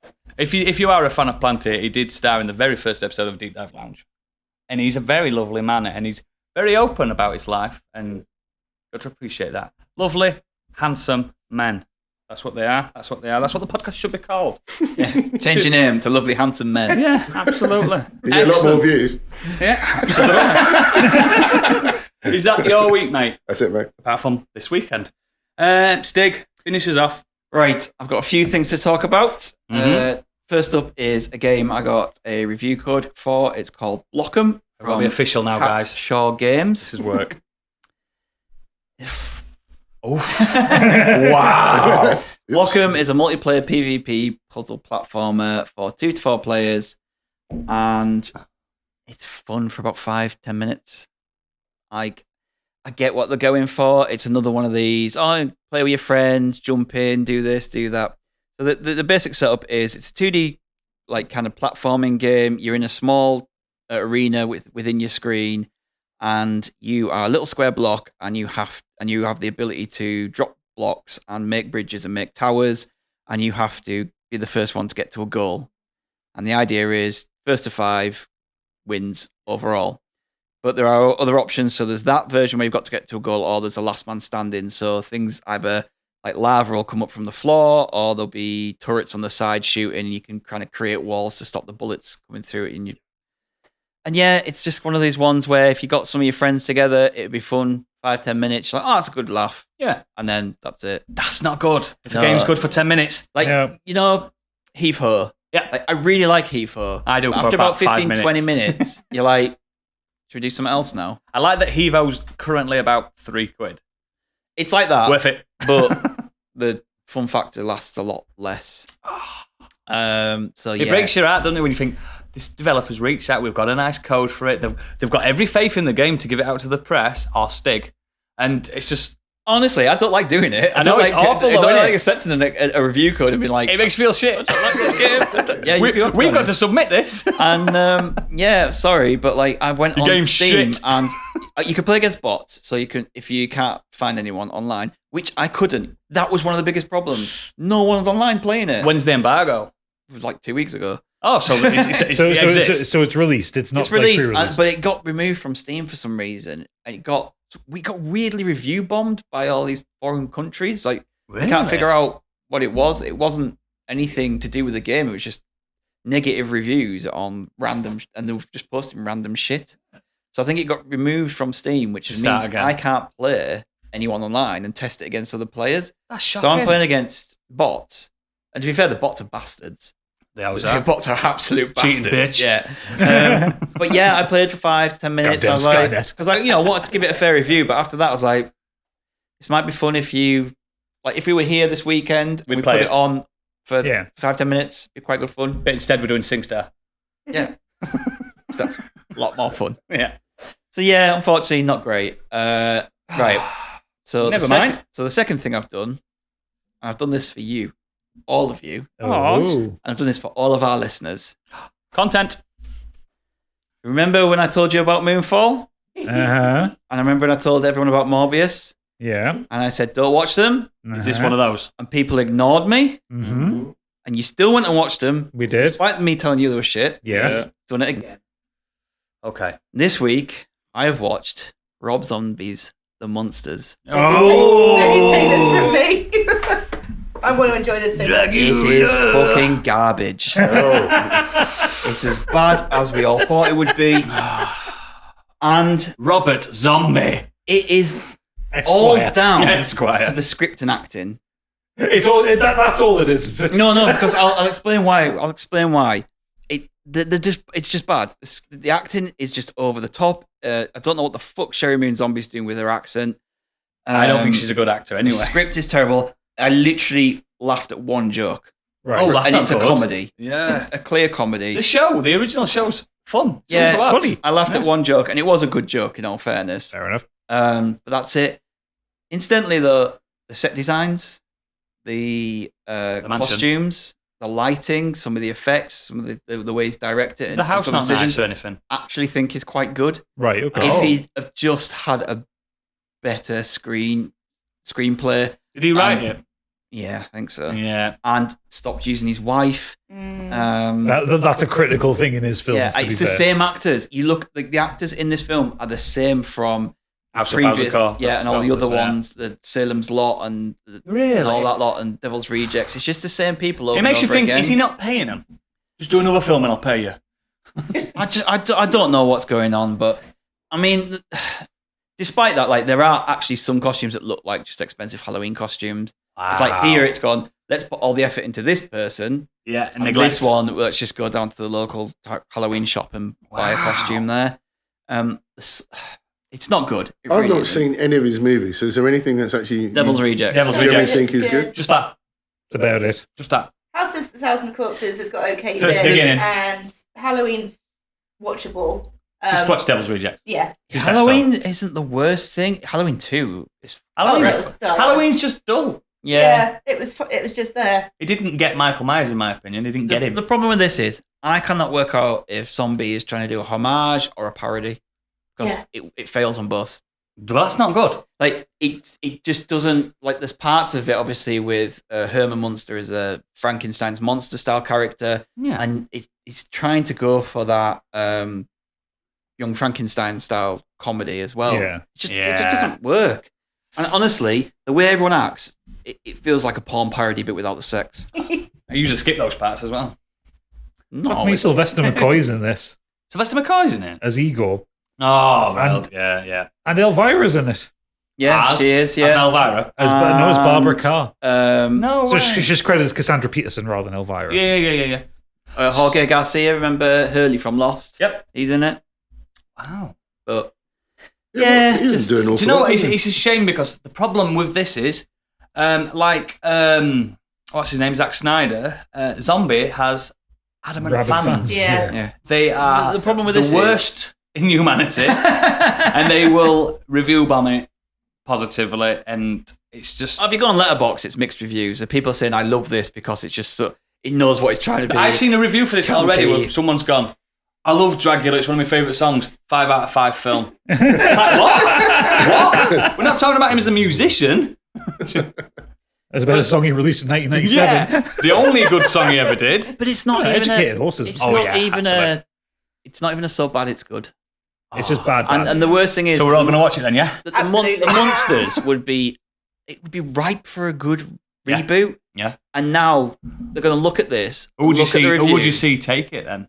Helmet. No idea, but like the studios can look at this and look at the reviews and go, it's not worth it. I know who'll do a Not good worth it. Monsters. Brad Bird.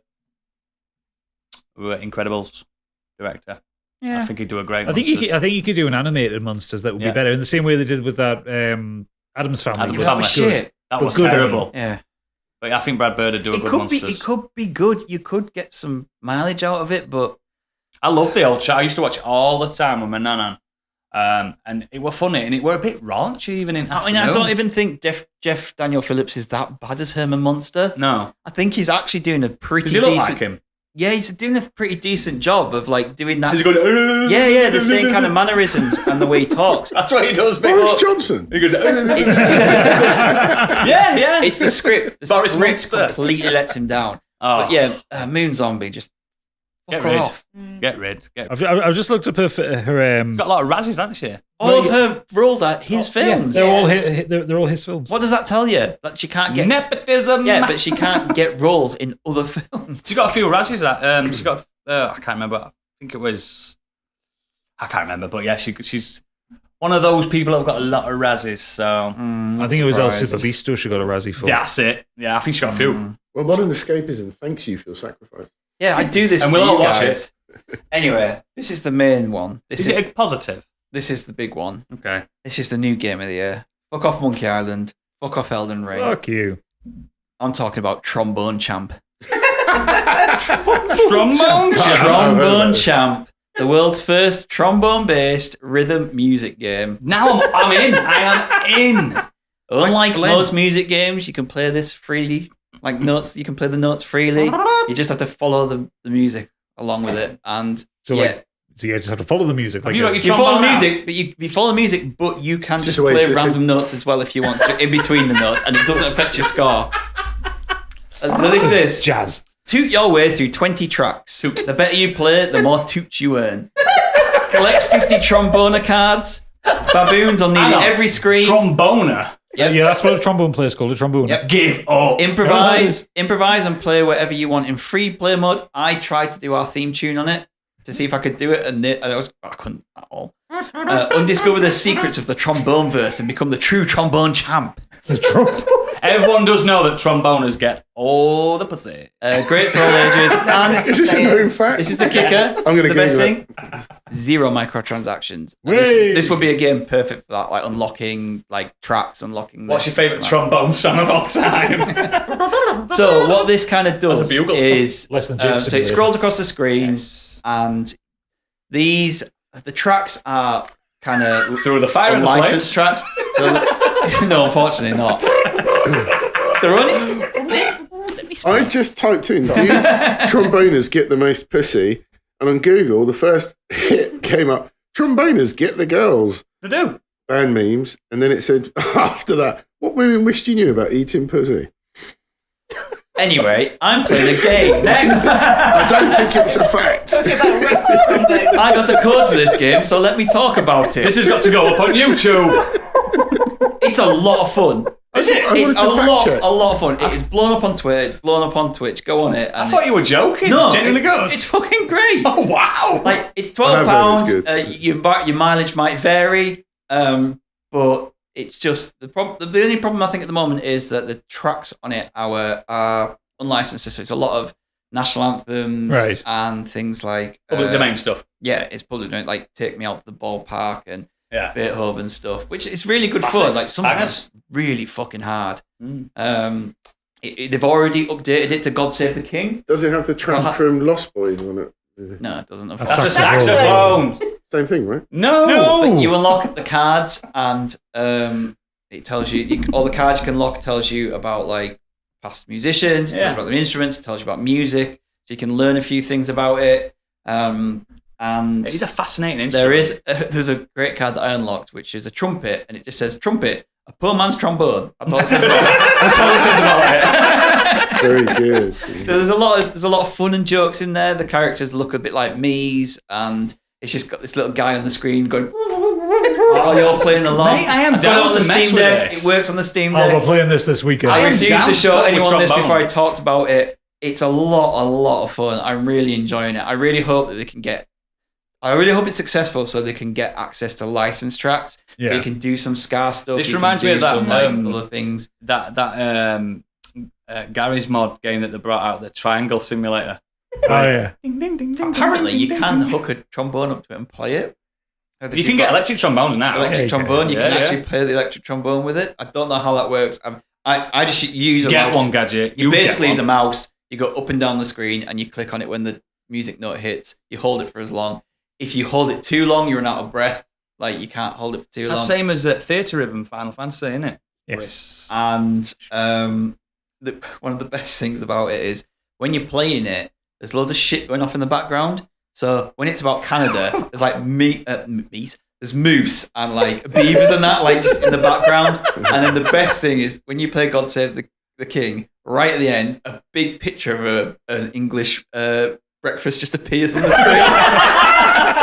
Amazing. I love it. It's just So thoroughly patriotic. yeah. It's a Union Jack flying all the way until Big Ben comes up, and then right at the end it finishes with a big English breakfast. I'm like, yes, I fucking loved it. Yeah, honestly, Game of the I'm year. having such a good time. It's really difficult on the Steam Deck with the touchpad up and down, Understandable. but with a mouse, it's a lot easier and it's a lot of fun. I'm You going to should buy it now while we're have a recording. look on just Twitch streams and YouTube and people playing this and enjoying it. If they manage to get a multiplayer in this, it'll be amazing. And I hope, like I said, they can get more tracks. Like I hope just they can do hope- some more public domain tracks that also licensed tracks. I hope that they get to the point where in a year's time I'm on YouTube watching Through the Fire and the Flames on the trombone. I kind of need to see it. That's what life's about, isn't it? But also, to be fair, there were enough notes in Through the Fire and the Flames. I think if someone were to actually play on the trombone, they would die. You die. You die. Do you know what's one of my favourite jokes about it as well is when you load up the game. Dragon Force. When you load up the game, it goes to a title screen, and it's a Dark Souls title screen. It says Trombone Champ, Like it's all black and white. It looks like Dark Souls, and you click start, and this rainbow just goes bing across the screen. I'm all about this. This is the life I want to lead. Sounds like the ultimate meme game, but in a very good way. Oh, Is it blowing up then? Yeah. yeah, it's blowing up. Go on Twitch, go on Twitter, and you'll see look this up. everything about it. It's from Holy Wow Games.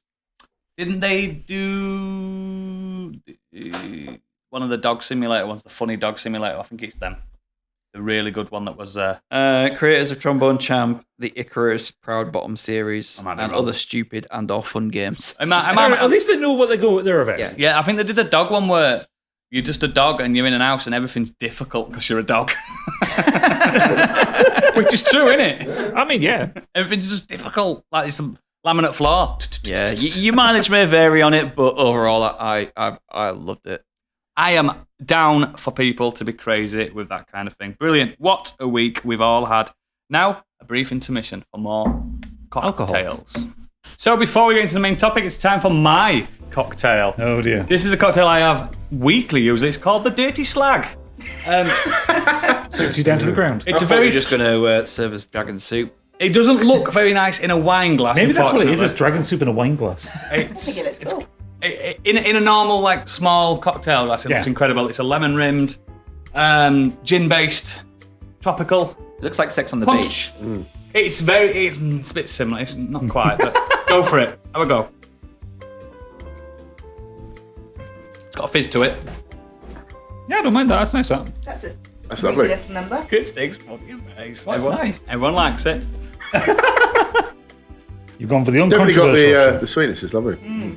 I think a lot of people do it with lime, but the Dirty Slag's got lemon in it because it's cheaper than limes. And she's a Dirty Slag.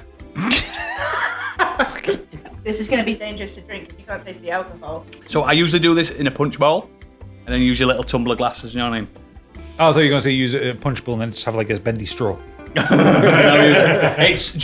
It's one of those summer afternoon barbecue drinks. Yeah, absolutely. And you say it's got gin in it, A lot of gin in which it. is totally hidden by the taste, which is Yeah. why I like gin like that, because I can't taste the gin. Yeah. It's what we call the me and my wife call it the Dirty Slag because it's what Dirty Slags drink. So you and your wife then?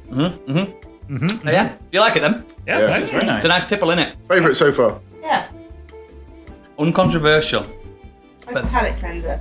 After all that cream and egg. Excellent. Excellent. Outgoing, you see. This is So we're going on to the main topic now. The topic people have been waiting for us to do for a millennia. Best beer. Best alcoholic drink. the booze. We don't need to... People know these episodes. Yeah. What have we done? Crisps. Yep. Biscuits. Yep. Games. Yep. Women. Films. Yep. Women. My wife won, obviously. If you're listening. Is that the only ones we've done? That's the in only our ones we've knockout done. categories? This, potentially, could be the most devastating. It could be. We could lose a professional relationship and friendships. So, Oh, you know how we do it. If you're a anyway. long-term listener, you know how we do this. We've got categories. We've got a table, knockout table. We will... Have we? Wait, to be fair, I'm waiting to create the tournament bracket here. it here. Oh, right, you've got it. Fine. Yeah. But I need someone to tell me what the fucking point So, because we've been talking about this all day. You've all been cagey as fuck about what you I told you what mine are. Just put my Right, name as so- the winner. Mine are we'll do it on the fly. gin and tonic and Yep. beer Moretti. Okay. Biggie? Jack Daniels and Yep. cider. Okay. Candy? Margaritas, the cocktail, and red wine. Okay. And oodles? The Dirty Slag, I'm joking. I can't put that in. Guinness Yeah. and Black Sheep Ale. Okay. And mine are whiskey, All of the whiskies. all the whiskeys, and espresso martini. Oh, left field. Get you over there. I didn't see that. So yeah, if you are a long-term listener, you know it's a bracket. We talk about the stuff. It starts off slow, speeds up towards the end, and becomes arguments. We are getting drunker as the podcast goes on. Just like my sex life. Wow. But it's good to know that I like that you're open about it. And I'm loving this Dirty Slag, by the way. Okay, One of my best. so because there are 5 of us and we have 10 options here, as is tradition, we have the 2 knockout rounds before the main bracket. That's right. So, first round is cider Mhm. cider Of course. versus the margarita. Oh, I've won. This already. is. Ooh. So, Biggie, would you like to? Pledge your allegiance to cider. Yes. Bring yourself to the West Country. Alright, me babber. How Your many people apples. in World War II drank cider? Hang on, I'll get my music machine. All right. How's this? I love that song. I got completely fucked up on Diamond White. And no discussion. That can help is all. It's 7.5%. And I drank about 10 bottles once at an end of year art college do. I lost consciousness at the big round table where a group of us sat. Thankfully, my friends arranged a taxi and sent me home. I was supposed to be with my girlfriend at the time at the pub too. Pre-mobiles. I couldn't tell her what had happened. She turned up after I'd gone. Anyway, cider comes in many forms. We have different varieties of apple, includes crab apples to make the cider, but cider apples are the best. You get so many different choices of ciders. The amount of flavors that you can have are just astronomical, whether they're fruit, whether you have the scrumpy side, it is still sparkling. To me, you are just overwhelmed with choice for ciders. And I always drink it in the sort of warmer months, and I'm still drinking it now. Otherwise, I'd be on speckled hen, which would have been my other choice. But at the end of the day, I love cider with ice, hot weather, sit out in the sun with your friends. Can't be a cider. Is it nice to see him in action, in physical? I know. Absolutely. Glorious. Majestic. Crushing it. It's like watching a unicorn, Which don't exist. which don't exist. But yeah, Excellent. cider's my choice. Cider, I've got. What we'll do normally, we just discuss it between us Yep. before Candy goes with margarita. I'm a fan of cider. I'm a very big fan of scrumpy because it will fuck you up. And anything that can fuck you up, I'm into. Scrumpy was the first cider I ever tried. You know, Scrumpy Jackson, the weird Oh yeah, the goblin bottle. Yeah. Back when I was a young goblin, I had some Scrumpy, and they give you the most ferocious headaches in the morning that you've earned. Absolutely. It's like a war, innit? It's a war with That's your why I brain. never drank it. Every time I went out drinking, you were like 15, 16, Yep. everyone who drank cider either threw up or felt off in the morning. It's like, brutal. no, Because not it's like drink drinking it. pop. Very, very tasty pop. Also, The fucking vintage cider. Diamond White, man. What the fuck's wrong with Oh, I you? don't drink that Yeah, shit. but everyone tries it when they're a teenager. But at the end I've of the never day, if you want to tried go it. out and enjoy a proper drink, you're not going to drink that, are you? You drink a nice cider. Woodpecker. Stouffer Press, Thatcher's, you name I it. like. There's so many Here's the choices. thing, though. I'm not really massively into those like normal ciders. You're like No. a I'm the old moot. I'm the fruity Ricardo League. No, I love it. Old moot Oh, cider. moot, the kiwi and lime. like is they're- Kiwi and lime sublime. is one of the best drinks you can Sublime. get. I can hear Robotic Monkey screaming into his podcast clip. Strawberry and lime. Like I like the I'm saying, mate. yeah, the ones that taste like pop. Look, I've made a fruity cocktail this evening. I like a really fruity. Basically, like me Drink. going and getting a drink of pop but getting pissed on it. Like I'm happy with them. Their kiwi and lime is insane. Do you want to drink that, or do you want to drink a glass of salt? I mean, have you ever Over tried- to you, Candy. I think you passed the baton, man. I'd just like to add though, has anyone tried rough cider where you just go to a farm, you take a jerry can basically? Awful. Awful. Oh no, it's so good. It's the only kind of cider that I really No. like. I don't like. No, but you got that in your ciders. bottom garden. I went to haven't Bristol and they're like, here's some of like Bristol's you? Brizzle. local ciders in like, you know, like a tester thing. And awful. one of them literally tastes and smelled like a farm. I'm Yeah. like, nah. I think Good for you. I've had it. It tastes like manure. It's just Awful. awful. Yeah, no, it's good. I think It has Smell to be like cow You think? shit. I'm like, I don't want my drinks to smell like cow shit. No, it's disgusting. It's disgusting. That's And probably just a glass. I'm sure the cider is. No. it's probably because, like in Bristol, you're drinking like water out of the tap, which is probably Cow shit. cow shit. Probably. Yeah. Yeah, I can't argue with that really. Yeah. Margaritas. Margaritas. If you're drinking a cup of salt, you're doing it wrong because what you have to do is get the lime, make a little mouth hole, and then you drink it. So the margarita is tequila, lime juice, and triple sec. Mhm. And it's a kind of one sort of cocktail you can get away with really drinking and being. It's kind of still a manly cocktail. So imagine like You're about to go out to a footy game. Okay. Have a margarita before Big Mac. Let's get down to the pub and have a few margaritas. I don't think so. I think it's 4 cans of Stella on train. I'm off down to the concourse. What do you want? 4 margaritas, lad. Oi, Marky, 4 margaritas, quick. More salts. We haven't tried it. Mate, there's no, you've never been to a football match. Imagine people drink margaritas. No, before. you drink John Smith Bitter, shit lager, or Guinness. They're your options. That's it. That's it. That's why football fans are cunts. You're not doing yourself to the winner, yeah? This is not good. So you got Rare that candy nice. C-bomb. No, it's not rare at all. So you got your nice like tanginess. It goes with crisps. It goes with Crisps. It's Mexican food. You can have it frozen. You can have it not frozen. You can have it. Warmed. Can you have it gaseous? Yeah. Solid, liquid gas. I'm doing it a disservice here, honestly. You really margaritas are the way to go. And if you tried a margarita, it's way, way better than cider, I'm afraid. Now the discussion. I like margaritas. You're a terrible salesperson. I didn't prepare. You're fucking terrible, mate. That's my job. I sell for a living. You're shit. You're shit, I mate. do not sell for a living. This is the trouble. Job interviews were last week, Candy. And did you hear back from that job? No. Didn't get the job. You didn't get the job. Margaritas are sensational. Not before a footy match. Margaritas are brilliant for when you're on the beach.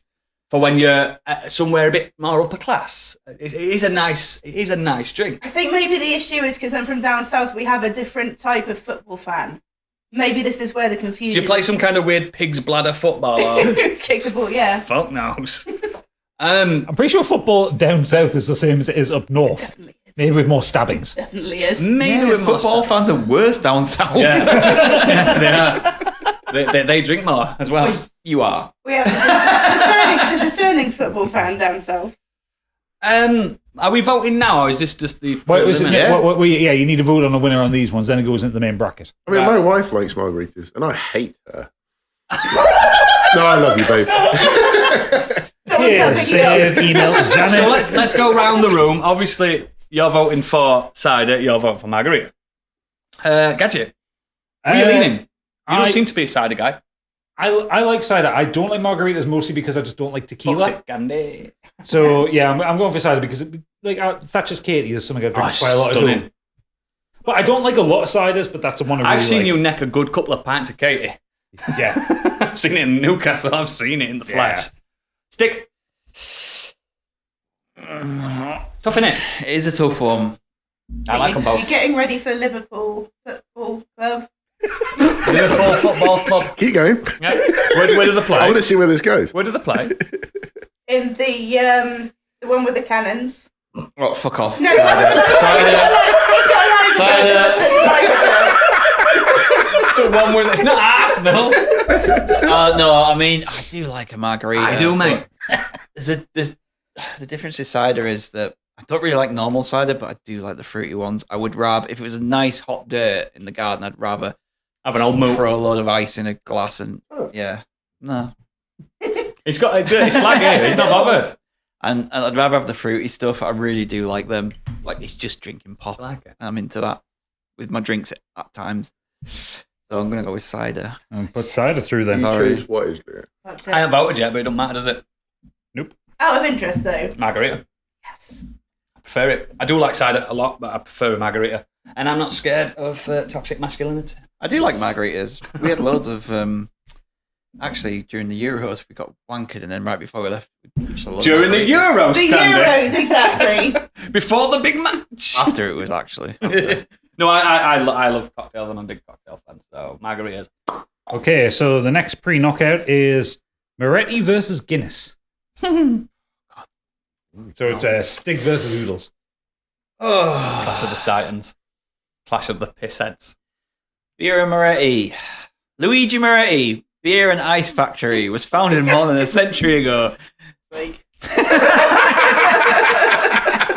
At the the time, UD was a sleepy little town surrounded by stone walls that had been built by a local community as far back as 1350. Blah, blah, blah, blah, blah. Anyway, from the 1900s, Birra Moretti went on to be a fully fruity-based beer to a national distributed beer. It's just really good. It's a really good lager. It's a pale golden lager. It's got a nice amber head on it, and it's got a... Was she an Aquaman? Huh? What? Wasn't she an Aquaman? Oh. That's a funny joke. That's one of your better ones, that. Content. Yeah, it's kind of rusticy. It's got some grassy hops. It's got a pleasant and balanced smell. It's got crisp taste. It's clean. It's a really light beer, but also at the same time not being weak like your Coors and your Bud Lights. Yeah. There's still a mild malty flavour and hoppy flavour to it. You were drinking it in the car, right? Yeah, I was drinking it in the car. Yeah, we were. I was frying my noodles with it earlier. You know I like it. That's the problem. It's really easy to drink. I have found that if I want a lager, that's my go-to lager now every time. Even though it's on the lager side of things, it's the more expensive one. I'd rather pay more money for less beer because I know I'm going to drink a nice one.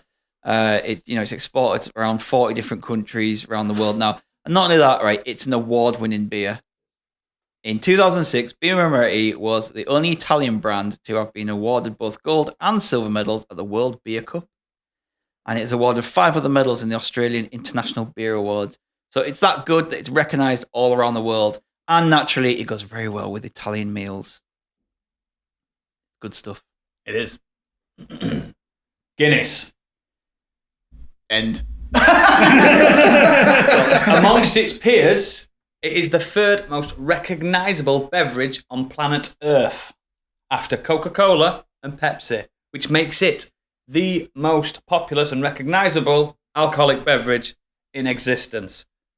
Guinness is sensational. If you do not know what Guinness is, it's a dry stout, originated in Ireland, as everyone knows. It tastes better in Ireland. I've visited the lovely Emerald Isles 4 times, and it's a different drink over there. It's completely different, and every Irish person would agree. The stuff we get over here is pale. It pales in comparison, but we've got to make do. It is, like, I'm not going to turn around and say it's the best stout I've ever tasted. It's not. Some smaller breweries do make better stouts, but as a stalwart in the industry, as the coolest looking drink, I'm a goth. It's black. It looks fucking sensational. If you've poured a good pint of Guinness, even if it's English Guinness, and it's not going to taste as good, but it looks cool, you're winning automatically. It looks great. They have their own glasses, specific own glasses, because it won't work in any other glass because it's so temperamental. You can get Guinness out of a can, only if you're desperate, like me today. It's got this taste to it that's hard to explain unless you've tried it. Now, it's got some benefits as well. It's the lowest calorie beverage of its ilk. What's that? 125 calories a pint. That's fuck all in comparison to a pint of Stella, which is nearly 600 calories. Not that you should drink Stella. Never put that in your mouth. Also, it's 4.3 ABV. So it won't get you fucked up unless you have 10. It's a nice session ale to have if you're out there with the lads, the ladies, and you don't want to be that guy that only has 2 pints and goes home. Guinness is your friend. 4 pints instead. It looks better, doesn't it? It's just better for you. It's full of iron. It's black. Have I told you it's black? I've heard. It's actually described as a ruby. Like it's got like a ruby hue to it. And it's fucking black, mate. Well, look on the website. You can see it. You can see a bit of red in it, can't you? When it catches in the light. If you've not tried Guinness, you don't know what you're missing. It's not fizzy. It's not as heavy as people say. Guinness is a meal. It's not. It's quite a light. 125 calories. Pie. And this is a pie. Yeah, you can get Guinness pie, which is good. Yeah, not many alcohols do well as a meal. You can put this in a pie. Guinness sauce, you've got that as well. Which is good on steak. I've heard it's good on steak. It's good on some fish as well. I don't know. Guinness is just one of those institutions, isn't it? It's one of the greatest exports Ireland's ever given us. And worldwide, you're Biggie, you're probably one of the more travelled amongst us. You see it everywhere, don't you? I do. I've been to Ireland anyway, many a time, and I love it there. It's different, isn't it? Biggie trivia, my birthday is March the 17th, St. Patrick's Day. So Nice. I always have Guinness on my birthday. The Americans like green Guinness, don't they? Or green beer or whatever it is, that weird stuff. But yeah, I just think Guinness is one of them. It doesn't need to argue too much because it's just, when it comes to alcohol, it's the water of alcohol. It's just something that everyone knows. The water of alcohol. Yeah, because Brilliant. when it comes to Fucking drink, put that on the can. when it comes to drinks, water is the essential, isn't it? Guinness is the water of alcohol. It's just there. It's always going to be there. It's just sensational. Guinness. Case dismissed. I like to see what the jury think of that. Okay, well, I'll go first. I can't fucking stand Guinness with every fibre of my being, so I'm going Moretti. You've got bad taste buds. It's fucking vile. I'm the complete opposite. I've never had Moretti because I don't like lager.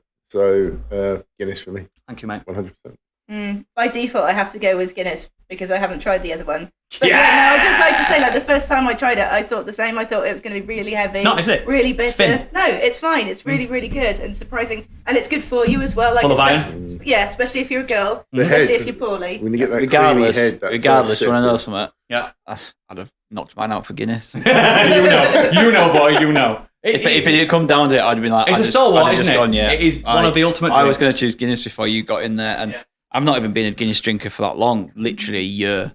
But it's my go-to drink when I go to the pub now because it's that good. I do like Moretti, but have you noticed that if you get Guinness on tap, they tend to look after the barrel more than they do with it's lagers? good. It's They just so look nice. after it. I mean, you do like Moretti. I know you do like Moretti. I adore it. It's just, I'm not sad to lose to Guinness It's the king. at all. The king. So Unlike Budweiser that claims to be the king of beers.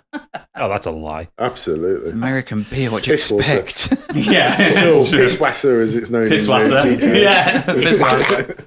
So we're into the first of the main knockout stages now, and we are doing Black Sheep versus Cider. So we've done cider. We've done cider. Cider doesn't have to be sold again. Black sheep. If you don't live in England or the UK or some parts of Ireland, you've probably never heard of this drink. You can get it in America. Can you? Yeah. For my work. He likes it. I'm already voting Black Sheep. He loves sorry. black sheep. He loves black sheep. It's literally like 15 minutes down Yeah. the road from me. So you can get it abroad then. No, yeah, you can because they talked about it on Foot My Work Life podcast. So it's a brewery that started off really small in Harrogate. And for me and Stig, we love a bit of Harrogate. Yorkshire. I was say words. Malton, yeah. Malton. Near Harrogate. No, but I think I've got it from their website. North Yorkshire. Vaguely Yorkshire. North Yorkshire, which is Stig's home and native land. Founded in 1992. I'd not heard about it until I'd like to say about 5-6 years ago. I've seen it on the shelves. It's a pale, it's quite how do you explain it? It's like a hoppy pale amber ale. That's what they call it. It's not like it's called Black Sheep. That's just the brewery. They do lots of different drinks, don't they? And this is their headlining drink. It's just a really good drink. If you never tried it, I'd recommend you find it in like Tesco's, Asda's, and stuff like that. But it's still on the aisle with the random microbrewery type stuff. You know those continental aisles. It's not on the same aisle as Foster's. Get the Flock. Get the Flock. There's a crate called the Flock, which has 6 of their They're different ones. 6 or 8 of their top beers in there. Beautiful. And the best thing about a Black Sheep is the best thing about it is the ingredients: water, malted barley, wheat, and hops. How simple can you get? Like every other beer in the world. Yeah, but some add salt, sugar, and all the rest. It's just a really good drink. There's not really much I can say about it. It's got some taste. It's got some cereals to it. You know, when you're drinking it, it's got quite a wheaty taste to it. It's malty, if you like malty drinks. It's got dried fruits to it a little bit. Touch of caramel. That's what it says on here, but I don't think it's got a caramelly taste personally. But it's just rich. If you like a pale ale, but not IPA, it's fizzy. You'll like it. Black Sheep, guys. Black Fair enough. Sheep. Voting. Time to vote. I'm going to go for cider, not because I think Black Sheep is bad in any Never way, tried shape, it. or form. Have you tried it? I have tried it. Nice, isn't it? It's nice, but it's one of those ones like I never go for it. It's quite. Sometimes it's expensive on tap. Well, whether it's on tap or whether it's in bottles, if I'm in the off license or if I'm in the pub, Yeah. like I never really go. If someone hands me a pint of Black Sheep, I'll enjoy it. Yeah. But if I'm going to buy myself a drink, and those are the choices, I'll buy a cider. Okay. You've got terrible taste. Yeah, I just. I mean, she's from cider country. You lost, mate. Like, I was she gonna likes put- fucking yeah, manure in a I was cat gonna- in a jar. I was going to try and justify. What's more metal than a ram, a black ram? Rah, rah. No, I can't justify it with metal, unfortunately, not this time. Although that is going to be an argument on my next one. She's got margarita. I'm not a huge fan of ales, and I have to go with cider because of West Country. Yeah. Cheap, man, though. It's so Stig, fucking ain't it good. good? It's so Ain't much it better good? than cider. So much better than They've got cider. so much. As a brewery as well, they've got so much Yeah. variety. I think Yeah. they do their own cider, don't they? They do, yeah. Right? Okay. Lean off the advertising.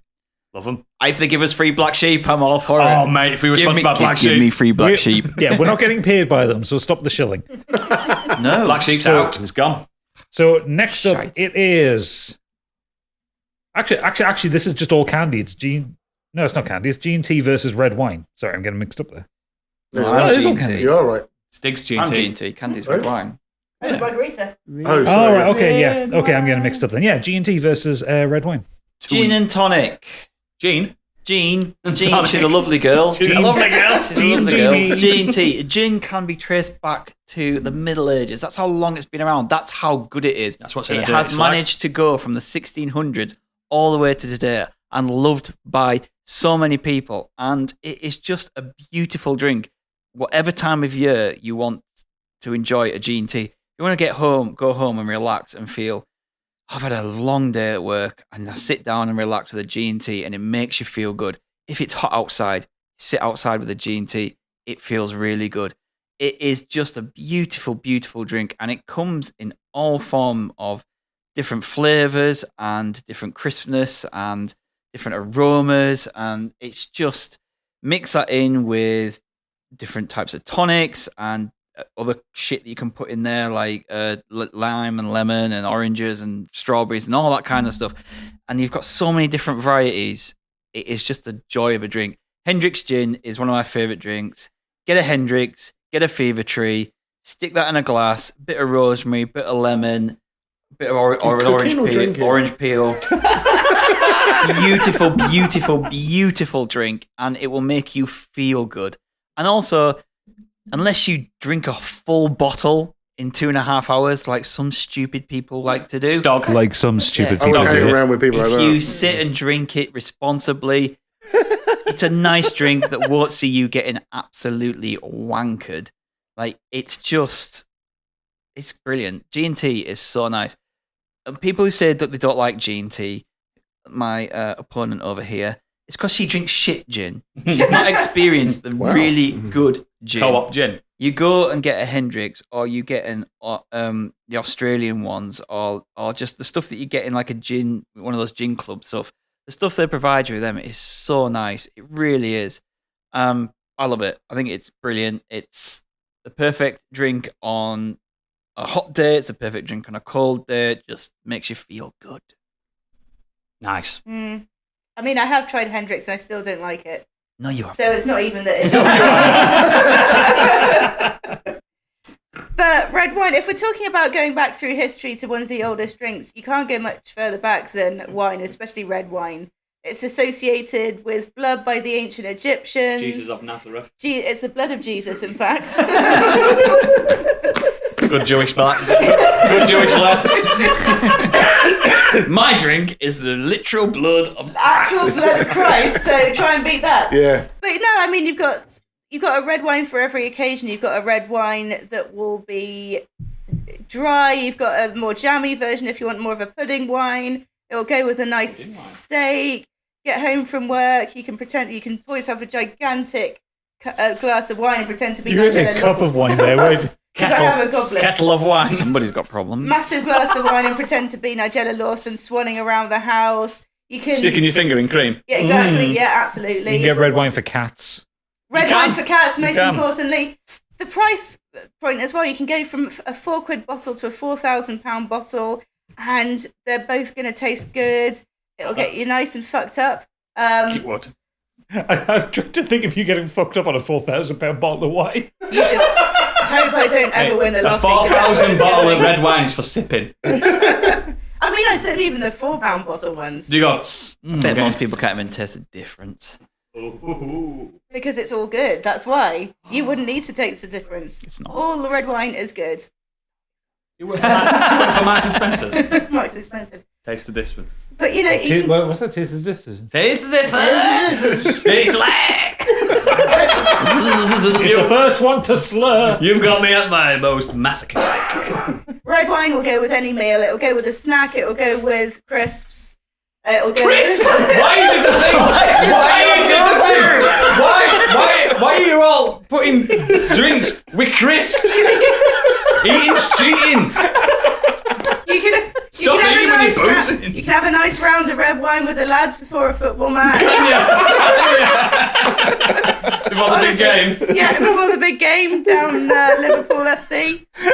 Bristol Rovers. Red wine, it's the way to go. Amazing. Wow. She drinks and she knows things. She does. Right, let's get with some voting. Biggie, what are you thinking? Where you putting your cards? Gin and tonic is for alcoholics, old ladies, For alcoholics. and podcasters. So I hate gin, really. I totally respect that it's an But you like to do it slag, don't important you? ingredient for cocktails. I get all that. Exactly. Gin is a cocktail. Gin and tonic is a cocktail. It is a It is, cocktail. but No one it's- drinks it for neat. Jesus. Neat gin. I just- I'll have a neat gin, please. I just don't like G&T. I don't care if it's flavoured all sorts of shit. It's just red wine, definitely. Goes down really nice with meal and crisps. Yeah. But yeah, red wine for me. Red wine. Stick. Oh, no, not you. I know what you're going to do. Gadget. I'm going red wine as well, mostly Fuck because off. no, I absolutely cannot stand the taste of gin and of tonic. You guys are so fucking We've got a problem, weird. haven't we? We've got a problem. G&T for me. Well, no, that's 2 versus 3. Oh, It's shit. finalist, you dickhead. I can't do maths when I'm drunk.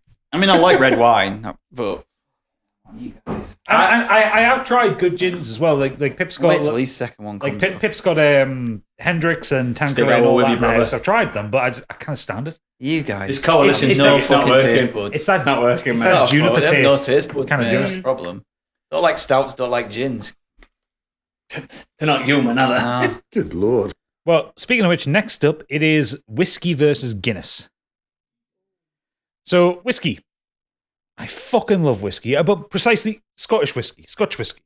I appreciate that you can get American whiskies, you can get Irish whiskies, you can get whiskies from all over the world. I love Japanese whiskey, but Scottish whiskey is where it's at for me. Agreed. And it's one of those ones that I don't think you should ever cheap out on a Scottish whiskey. If you get a £10 bottle of Scottish whiskey, it's fucking bilge water. It really is. Absolute flat minimum you should ever spend on a bottle of Scottish whiskey is 15 quid. And it's always got to be single malt. Blended Scottish whiskey is not real. It's just, it should not exist. But single malt whiskies, like Glenfiddich, leading all the way up to the likes of the Macallan, which is ridiculous £45 bottles of whiskey, and beyond. But it's nice. Oh, really, really nice. I love neat whiskey. Just give me a glass and give me some whiskey in it, and I'm very happy. I don't have ice with it. I don't have water with it. But you can make cocktails with it. You can do whiskey and lemonade, whiskey and cool, You can whiskey put and egg ice, in whiskey it. and water. You can put egg in it if you're making a cocktail. Does it go with crisp? I don't think it does. It's a deal breaker. Everything goes with crisps. Everything goes with crisp. But there is something deeply satisfying about, you lot are talking about like kind of fruity summer drinks. No. Sitting out in your back garden on a summer's night with a glass of whiskey and a cigarette. Oh my God, that's a feeling. It's a mood. Okay. But yeah, I really like Scottish whiskey, whether it's like really kind of smoky flavored or very peat based whiskies, or whether it's kind of more grain based. Whether it's smooth, whether it kind of gives you that satisfying burn. Just back like crisps again, innit? It has to burn, doesn't it, to taste it? Sometimes you have to fight your whiskey. Yeah, Really like do. your crisps. Oh yeah, I've actually heatwave Doritos over there. I'm going to fight them later. They are great. They're very good.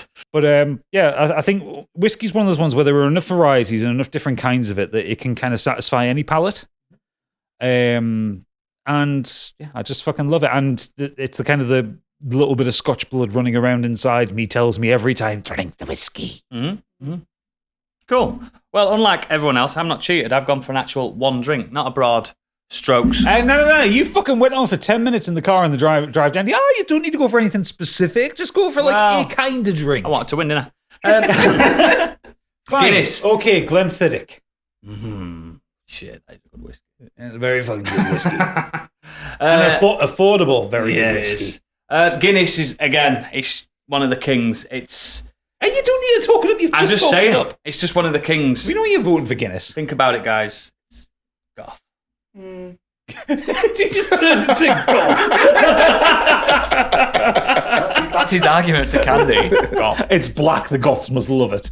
Come on, coalition of golf. Wow, yeah, but goths have led me down a bad path in the past. It's not stopped you now. I think I'm going to go with whiskey. You fucking I'm traitors. sorry. It's the one spirit I can drink You just by fucking itself. emo. How dare you? Just with a little tiny bit of ice, and you can just chill and just drink it. And it burns, but it's that really nice kind of like deep burn. It's good. Are you calling Candy Nemo when you were sat there looking like a member of the Black Parade? I'm not talking about. I've got purple trousers on. Living up for the camera. Biggie? This is tough, actually. I have come to appreciate whiskey a lot more as I got older. I used to be I'm not a connoisseur by any means. And I do now appreciate whiskey. I prefer to have it with ice on its own. Yeah. I can't drink it straight, warm generally. A little bit of chill really helps. But it's my birthday and I'll drink Guinness if I want to. Yes, brother. Sorry. Stig? It's down to you, mate. He's got a difficult choice ahead of him because he's gotten fucked up on both of them. Think about the one that's like, I'm going to chuck this bottle at you. Shut the easiest, fuck up. easiest to just grab. You can You're get not campaigning here. You're the decider. Sit down. I'll fucking power slam you on the other side of the room. He would. You do with me little finger. He would. You're weird out too, Stone. I'm just let these two argue it out well, I think. People are going to hate me for this.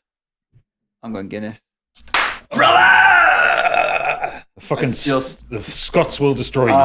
Yeah, but the Irish will. I haven't drank We'll be whiskey on your in about side. 2 years because I had a bad experience on it, and that's kind of not. And it's not really the reason I don't like it, but I just enjoy Guinness a lot. It's so good. I really enjoy There's a it. can in that fridge with your name on it, brother.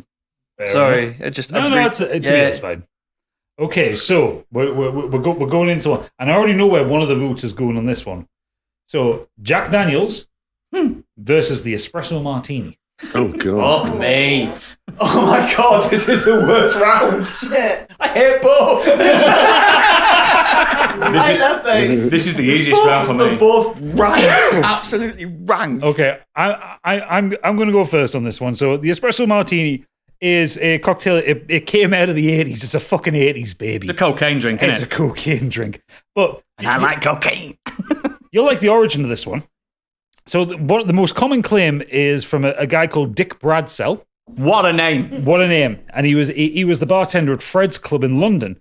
And a young lady asked him for something that would, and I quote, wake me up and then fuck me up. When you go. Yeah. So espresso martini is espresso, coffee liqueur, and vodka. It's not a true martini. It's got neither gin nor vermouth in it. No, it hasn't. It's usually served with a few coffee beans in the top of it as a garnish. And I tell you what, it is one of the greatest drinks in the world because as that woman had asked for, it wakes you up and fucks you up. I have never been... People say if you go have a night out on vodka Red Bulls, that you'll end the night with your heart fucking pounding. Yeah. No. A night on espresso martinis, you will not sleep for 2 days. But weirdly enough, I've never been hungover on them. It's the one cocktail I can have. It's the caffeine. It's the caffeine. I mean, I don't sleep for 3 days. No. But by the time I sleep, I'm sober. You'll sleep when you're dead. Absolutely. Okay. Jovi song that. Bon Jovi song off the album that. Mate, he didn't listen to it. But no, the espresso martini is one of the. I think it's because I absolutely adore coffee. Like coffee is my favorite just drink in general. I've seen your coffee apparatus at home. Oh, it's fucking brilliant. the pint of coffee every morning. It's fucking glorious. Starbucks has got shit on him. Oh, nah. It's fucking great. And because I love coffee so much, the idea of alcoholic coffee just works so well for me. But like coffee liqueur, I find quite sickly and I don't really enjoy it. So the fact that it's combined with a shot of espresso and then just like a good slug of vodka in it, it's just beautiful. So yeah. Espresso mod, it's one of the few cocktails I actively order at a bar. I think it looks cool as well. And the thing is, actually, you can't get too drunk on them because they take fucking ages to make. You've got to wait about 10 minutes for one to be made in a bar. Yeah. Biggie. If you're drinking on your own, who better to come round than your best mate, Jack Daniels? Oh my God. Oh my, do you work? Well, Jack Daniels is a brand of Tennessee whiskey. Sorry, Biggie, I've just got the head of Jack Daniels text me there going, we do not authorise this advertisement. It's produced in Lynchburg, Tennessee by Jack Daniels Distillery. It's been owned by the Brown Forman Corporation since 1956.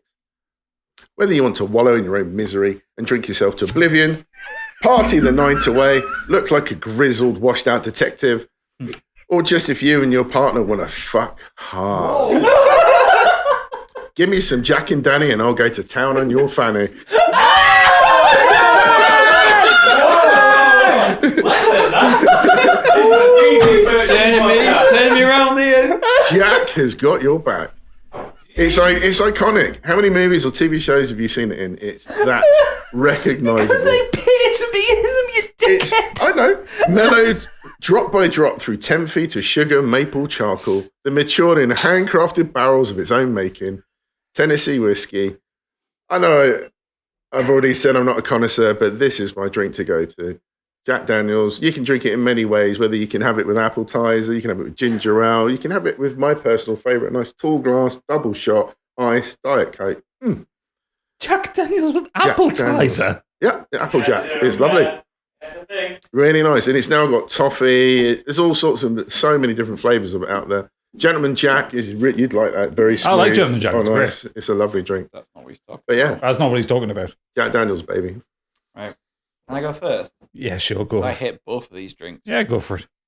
There's no fucking chance, no fucking way in hell Jack Daniels is winning this competition. So I'm voting Espresso Martini. Because it's a fucking disgusting whiskey, like Liqueur. It's not a whiskey. The two greatest words in the English language, default. Sorry, Biggie. It was a great sell. I hate Jack Daniels. Biggie, can you just say that bit again? The fanny bit. I just need to hear it again. I mean, that nearly won me round. I'm not joking. It nearly won me round. Can you say it again? It's true. Just There's for the been record. some carpet fuckery from that drink, I can tell you. So whether you want to wallow in your own misery, drink yourself to oblivion, party the night away, look like a grizzled detective or washed out, or you and your partner can fuck hard. Give me some Jack and Danny and I'll go to town on your fanny. Jack's got your back.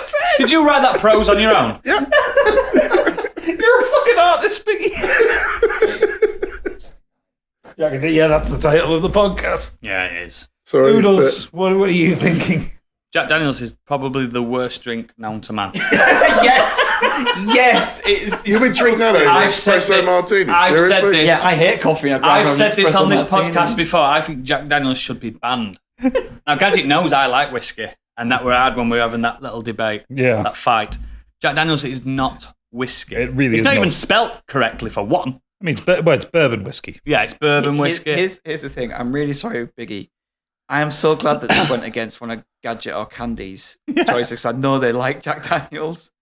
So I'll drink Jack Daniels. but you might have voted it against like G&T. You would have voted exactly. So I'm glad it went against yours because I know he hates it and I hate it. So I'm like, it's got to go. Genuinely, I would put it. I'd walk out of this podcast if that won our best drink. This isn't hyperbole. I think it's the worst drink I've ever drank. I hate it. I hate it so much. Candy, how are you voting? Because I can see the top of your head shaking here over your lap. Oh, by the way, I do like espresso martinis. I think they're nice. I don't like them either. This is really hard because I do like espresso martinis, but I can only drink one, and I don't hate it. Like, there's nothing worse than being absolutely shit-faced and not being able to sleep. And I do really love Jack Daniels. I'm sorry, I'm going with Jack Daniels. Thank you. So we have our semi-finals, which is cider versus red wine and Guinness versus espresso martini. So we'll start with cider versus red wine. Oh, he's cider, not me. I'm out. First time you've been out, is it? What? First time you've been out this quick. Yeah, signal me into You're the really good at semi-finals. these. Yeah, but these losers don't like G&T. So They've got what no- are you gonna do? Wow. Just because you picked choices that didn't merge with the group. G&T is one of the best cocktails ever made. Amazing. Okay, cider versus red wine, people. Cider. There's more variety in that for my palate. Red wine. Oh, fuck, it's down to me then, isn't it? Yeah, mate. What would you rather grab? A Katie or a Milo? Nice, relaxing. Imagine you've got a nice bowl of crisps in Honestly, front of you. there's. I know. I tried to big up the G&T, but there is nothing better than a red wine after a hard day at work. That thing will relax you. I prefer white wine. I'm surprised it's not. White wine gives you gas. I think based on those two, like I like cider, but I actually I don't drink it a lot, but I really do enjoy red wine more. It's delicious. They're both delicious. So I'm going red wine. I'm not angry either. So Guinness versus espresso martini. Guinness. Espresso martini, Guinness. Thank you. but that was difficult. You like them both? Yeah. Yeah. They're both delicious drinks. In fact, they go really well together as well. You can double fist that- it. Double fisted! Now that is the title. Is that 3 votes for Guinness? Is it? Yeah. Okay. So the final, red wine versus Guinness. I'll tell you what, out of the two, I'm going to go red wine. Guinness. Guinness. Fucking hell, one I'm not mad about that because I want to choose Guinness, but who got there first? So I'm all for it. We did it, brother. So yes, it's official. The greatest alcoholic drink, according to modern escapism, is the humble pint of Guinness. Jack Daniels. Yes. Jack You see that Daniels. ruby in it, bottom? The ruby in? Beautiful. Beautiful. Oh man, I've not been mad about the last two winners. I've actually, to be fair, every winner we've had, I've had no issue with because they've all been fucking bangers. Yeah, we don't vote for shit, do we? No. We don't No. vote for shit. Biggie's All gutted. been He was so bangers. close. Guinness. I'm Did happy you with taste Guinness. victory then, mate? It was, You were very close as well. Mm-hmm. Very, very You've won close. one though, so you I know. was what it feels excited. like. You know what it's I like to was win. inches from victory. I had no fucking idea that I'd get espresso martini through I like espresso martini. to the semi-final over fucking whiskey. Whiskey's amazing. Whiskey is amazing, but Guinness, man, Guinness. Cider. King Cider. of beers. You're gonna shit black tomorrow, aren't you? I love a big black shit. No, it's There's so many satisfying. samples from tonight I'm gonna make. It's satisfying to have a big Guinness poo. Cool. What I want to know is what our alcoholic listeners, Are we not having the intermission Cocktail for the time. next cocktail? if you would like. Oh, yeah. Well, we have to. To be fair, we only have 2 sections of the show left, and one of them's the Patreon bit. Candy's up. And I need a tap. My turn. Tab's a great idea, sir. Sunglasses. Now we've got a new cocktail. This is a looks Two-parter. like a party game. This. So this is, it's a 2-parter. It's a porn star martini, or it's based pretty much on a porn star. I didn't put the passion fruit in it because it's gross. So I what love you passion do fruit. is, I'll tell you the history of the first. So you drink the Prosecco first. Why is mine All in one bigger? go. All in one go. Sure that weren't lemonade. It's okay, it's fine. Tastes like lemonade. And then you go for the cocktail. How sophisticated. Yes, it is. Oh So- God! It's quite strong. So the reason it's called How a much porn vodka star, you put in that? Yes. Yes is the answer. Now I feel like Stalin. Comrades! Fucking hell! The So Iron it's- Curtain has fallen. Fucking hell! I think I know what the clip's going to be. Oh God! It's firewater.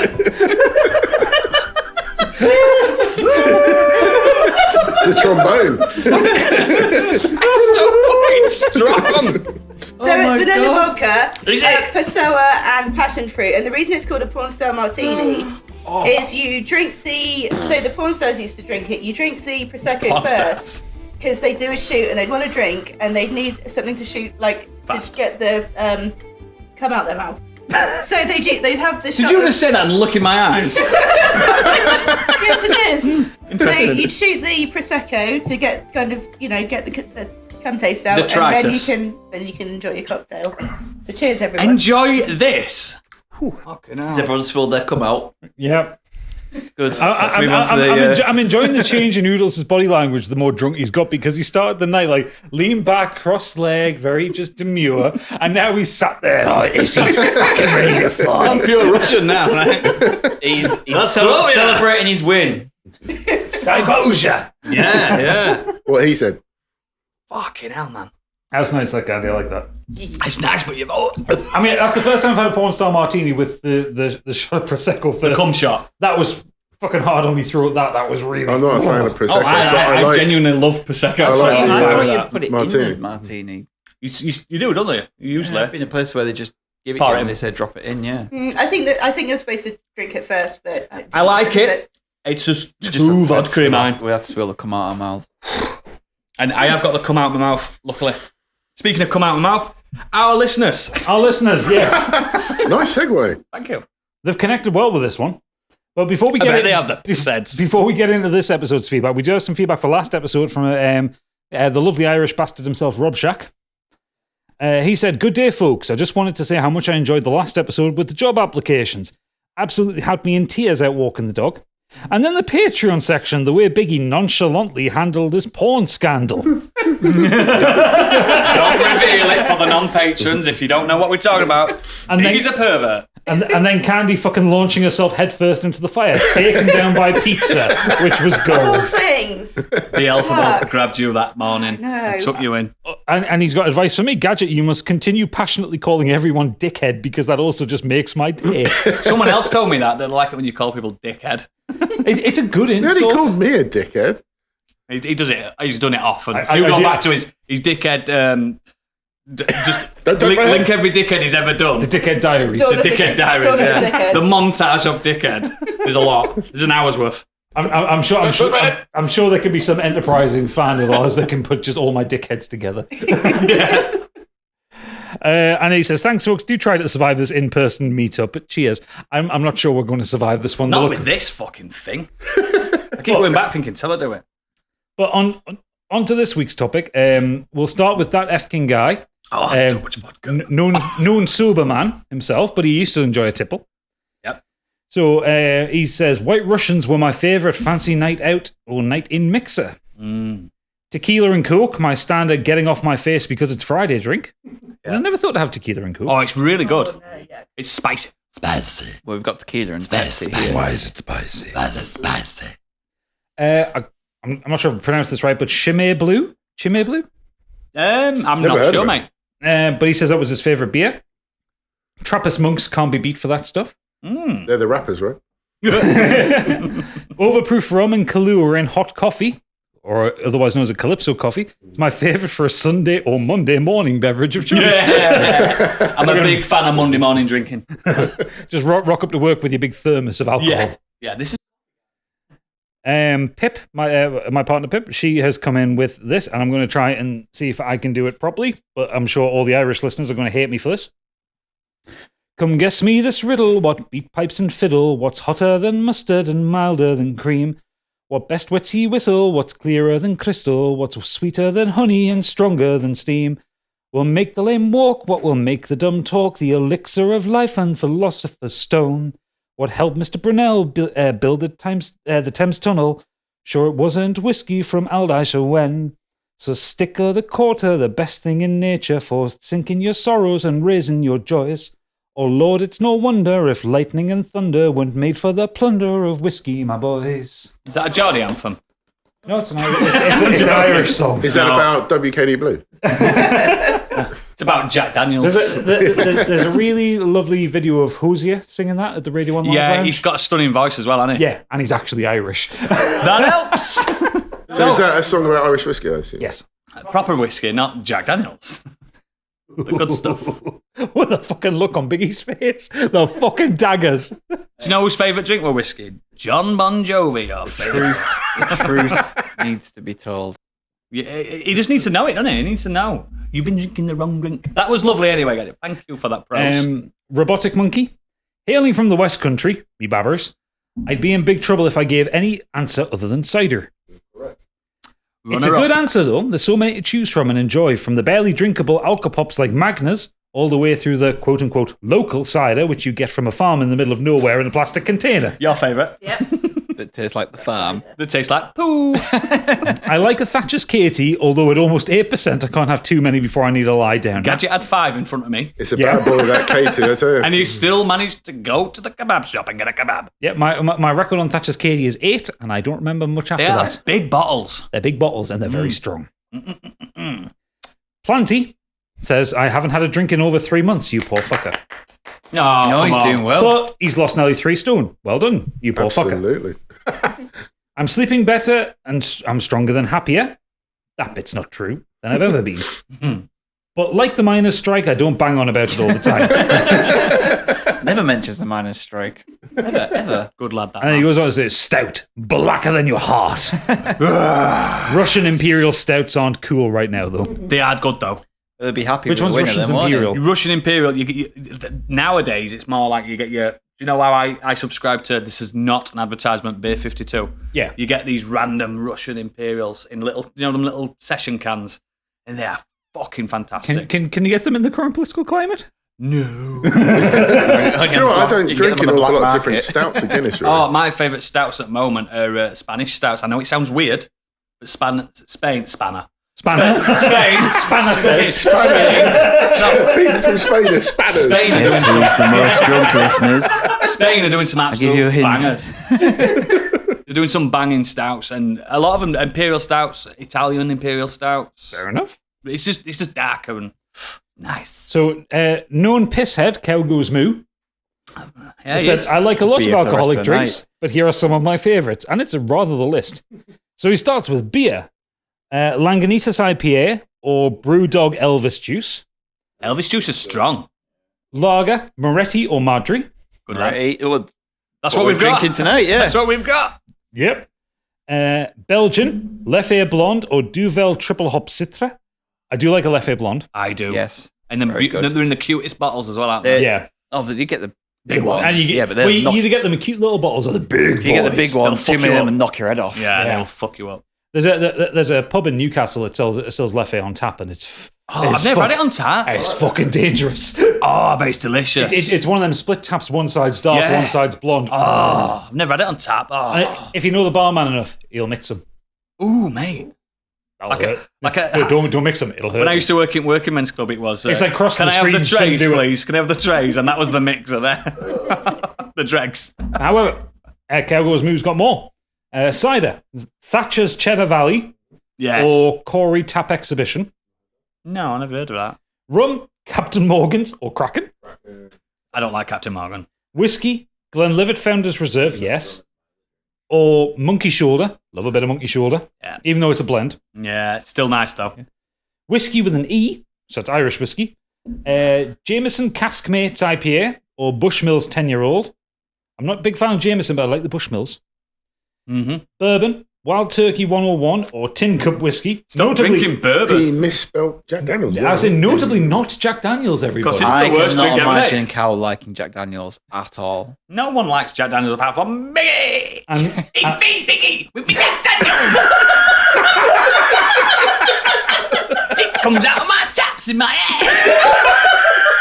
Jack Daniels. Fucking shite, mate. Shite. Yeah, be careful, you'll fucking set Stig's injury off again. It's been healed, yeah, but you never know. Jack Daniels. I love it at the bottle.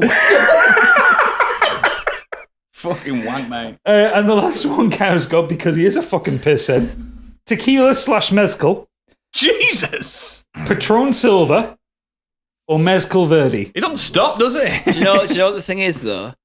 That's not just him listing his favourite drinks. That's just his night. That's his evening. That's his night. Yeah. That's his drink order. That's his first round. If Man, he's I've just- never known just- someone that can drink like that, man. Just hands a piece of paper over. It's just got the alternatives, isn't it? It's one or to that. I'm fine with Look, either. if he is You a know cow, he he's got knows. more than one stomach. So You know him outside the pub, right? Yeah, So when yeah. you go all out drinking, is he like the last man standing? I don't No, know. actually, no, but he's just very good at drinking. Oh, Stig's still up cleaning. He loves a clean, Yeah, doesn't mate, he? I was the last one standing at the last meet up. There you go. The boy zone, you call it, don't you? Boys around. So, Hallmark of Vince, or Joe from Hallmark of Greatness, said, if I've been dragged somewhere fancy, zombies or martinis? What's a zombies? Anyone know a zombie? No idea what No. that is. It's a cocktail. I know, but what the fuck is it? It's like I'm asking. it's It's like got a Jack rum, Daniels, water, from what I and understand, ice. it's like a rum punch, but it's got an added ingredient on top, which is something Brains. like Human like brains. a apricot brandy or something, I think, on top. Fair enough. Does it look like? Is it green? Or Yeah, something it's like green. It's not like Okay. those like awful like Baileys. You know, I've got a laptop in front of me. I'm just going to Avoiding fucking Google it. hemorrhage. Yeah. What was, Yeah. what was that They're one? You awful. might have to bleep this out. But That's this one called the Irish Car Bomb, Yeah. and that's Bailey's, and Yeah, something in that's- it. Americans drink that. you might have to bleep that one out. I'm Americans absolutely drink fine that with because they're fucking idiots and they don't understand what it actually means. Yeah, exactly. They don't care, do they? No, because they don't. Because they pretend to be Irish when it comes to St. Patrick's Day. But Yeah. they actually know fuck all about Ireland. Yeah, exactly. Yeah. Oh, Okay. my great granddad was Irish. Yeah. That means I'm Irish. No, you're not. No, you're So not. the Americans celebrate it well. Okay, so a zombie cocktail is white rum, spiced rum, dark rum, 151 rum, Any other rums? fresh lime juice, fresh lemon juice, pineapple juice, passion fruit syrup, orange bitters, and grenadine. So it takes 500 hours to prepare it. But Into Probably it. costs I drink 30 quid. it Not does, Irish it does thinking. sound good, though. It does sound good. I love rum. So yeah, zombies or martinis, anything that's basically raw booze. Otherwise, it's Joseph Holt's best bitter, as it's made in Manchester. It's an acquired taste. It's difficult to look after and will give you drizzling shits. You can get So really, same as me, but in pint form. you can get really sedimentary bitter like from there, and it's like, do you know when you get like I don't know what the real word. It's like crumbs at the bottom of it. I don't know the real word for it. I think it's sediment. Sediment, you're right. Sediment is the word. Crumbs, I like to call it. Or like a pint with crumbs. Oh, some bitters are terrible, but some are fucking brilliant. Gets in your mustache. It's in my beard. Lee Davies has said, wow, so much to choose from. I know. I mostly drink ales and lager, and I like to try whatever pubs have on there to local brew. I usually stick to lighter ales, but of late I've started to go a bit darker with my ale choices. I like most types of whiskey, including bourbon. I had a cocktail the other week called a latte martini. Been trying to recreate it at home, but I need proper espresso to make it. It's a shot of espresso, bourbon, Tia Maria or Kahlua, and Baileys. That's too sick. That's sick as hell. I made one last night, but it didn't have the froth on top. Oh God. That's Hope you like have this- a lovely old piss up this weekend. Oh I no. don't need coffee, so Six Scream gets the froth on it's not top. happening with me. Do you know what gets good froth? Guinness. Let's. And lass. Jack Chambers Ward has said a maple old fashioned is the finest drinking experience a person can enjoy. So whiskey is my pick. Yeah, I'll agree with that. I like an old fashioned. If I love it's an done old-fashioned, well. and a maple old fashioned is really good. There's one that the Alchemist chain do. Which Yeah, is there's like like an an- alchemist in Leeds, and that's it's like an old fashioned, but it's like they also put smoke into it. yes. It's really fucking nice. They do. If when you get an old fashioned, it depends on the mixologist, doesn't it? If it's going to be a good one. Yeah. If they're not got the correct tools and they're not straining it and they're not doing the proper stuff, you can get a shit old That's just fashioned. reminded me of If you ask for one at Weatherspoons, it's crap. when I was trying to big up gin. The origins come from alchemists and monks, and I was going to try and appeal to your D&D heart. Like, these came from D&D characters. When I was running a pub, forgot. I had an application to be bar staff from somebody that worked at Subway, and they put themselves down as a sandwich artist. That's what they're called. And that's what they call it. Yeah, that's their job title. Fuck off! They Sandwich put ham on bread. It's You hear that, Subway? Bollock. That's bollock. You put ham on bread. That's sandwich artist. That is fucking That is the job title stupid. to give them. That's like calling me a phone sales liaison officer. That is what you I are. worked as a I'm just a burger salesperson, but I'm enthusiast. not anymore. Anyway, moving on, because we have a lot of these. Xenos has said, I'll put sparkling water since it's what I drink the most of. I'm not expecting this to get very far in the bracket. That's all alcohol, but it's worth a shot. But Sparkling water is very I fucking refreshing. adore it. I like Very it. refreshing. Fucking So- love it. I will give him that. You know, when in my last job where I had to drive to the South Coast a lot, there was one of the services. I can't remember. It might be the Peterborough services. Yeah. I would go That there. we didn't go to. And the M&S they had there, they would sell sparkling water in a can. It was like a beer can size. It was fucking great because it was in metal. It was cool. It's better to be in a There's, can anyway. It's better for environment. Yeah, there's a podcast to listen to, and they got sponsored The by a Sparkling company Watercast. called Liquid Death. Yeah, Liquid Death. Liquid Death is just sparkling. It's a sparkling week? water. No idea why it's called Liquid Death. I'd mostly be It's drinking. called Liquid Death. It's in a can, and like you would think something Do like that's you alcoholic. do you know where it came from? You're lost, mate.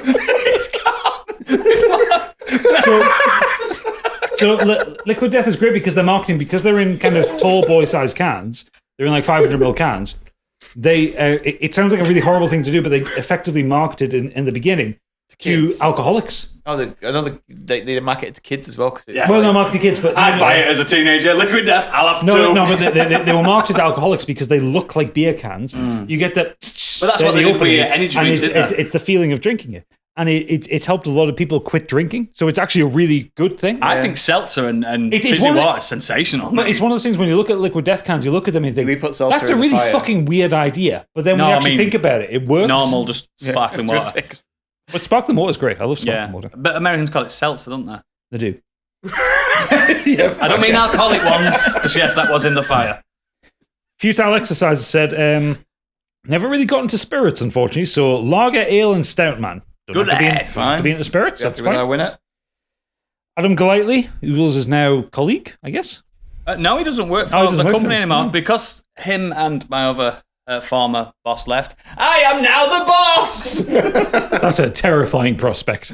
I get more money. It's a reign of terror. Anyway, Adam Golightly has said, I'd start off with some nice IPAs like a Vocation, Life and Death, which is what I started off on I today. love Vocation. As the night goes on, I'd move over to a rum and coke. Nothing fancy. Maybe a Kraken. He's a good drinker, Adam. But then I'd swap out the rum for a whiskey. Again, nothing too fancy. Maybe even a JD. Yes, mates. And then I'd end the night with... He is ginger. Hang on.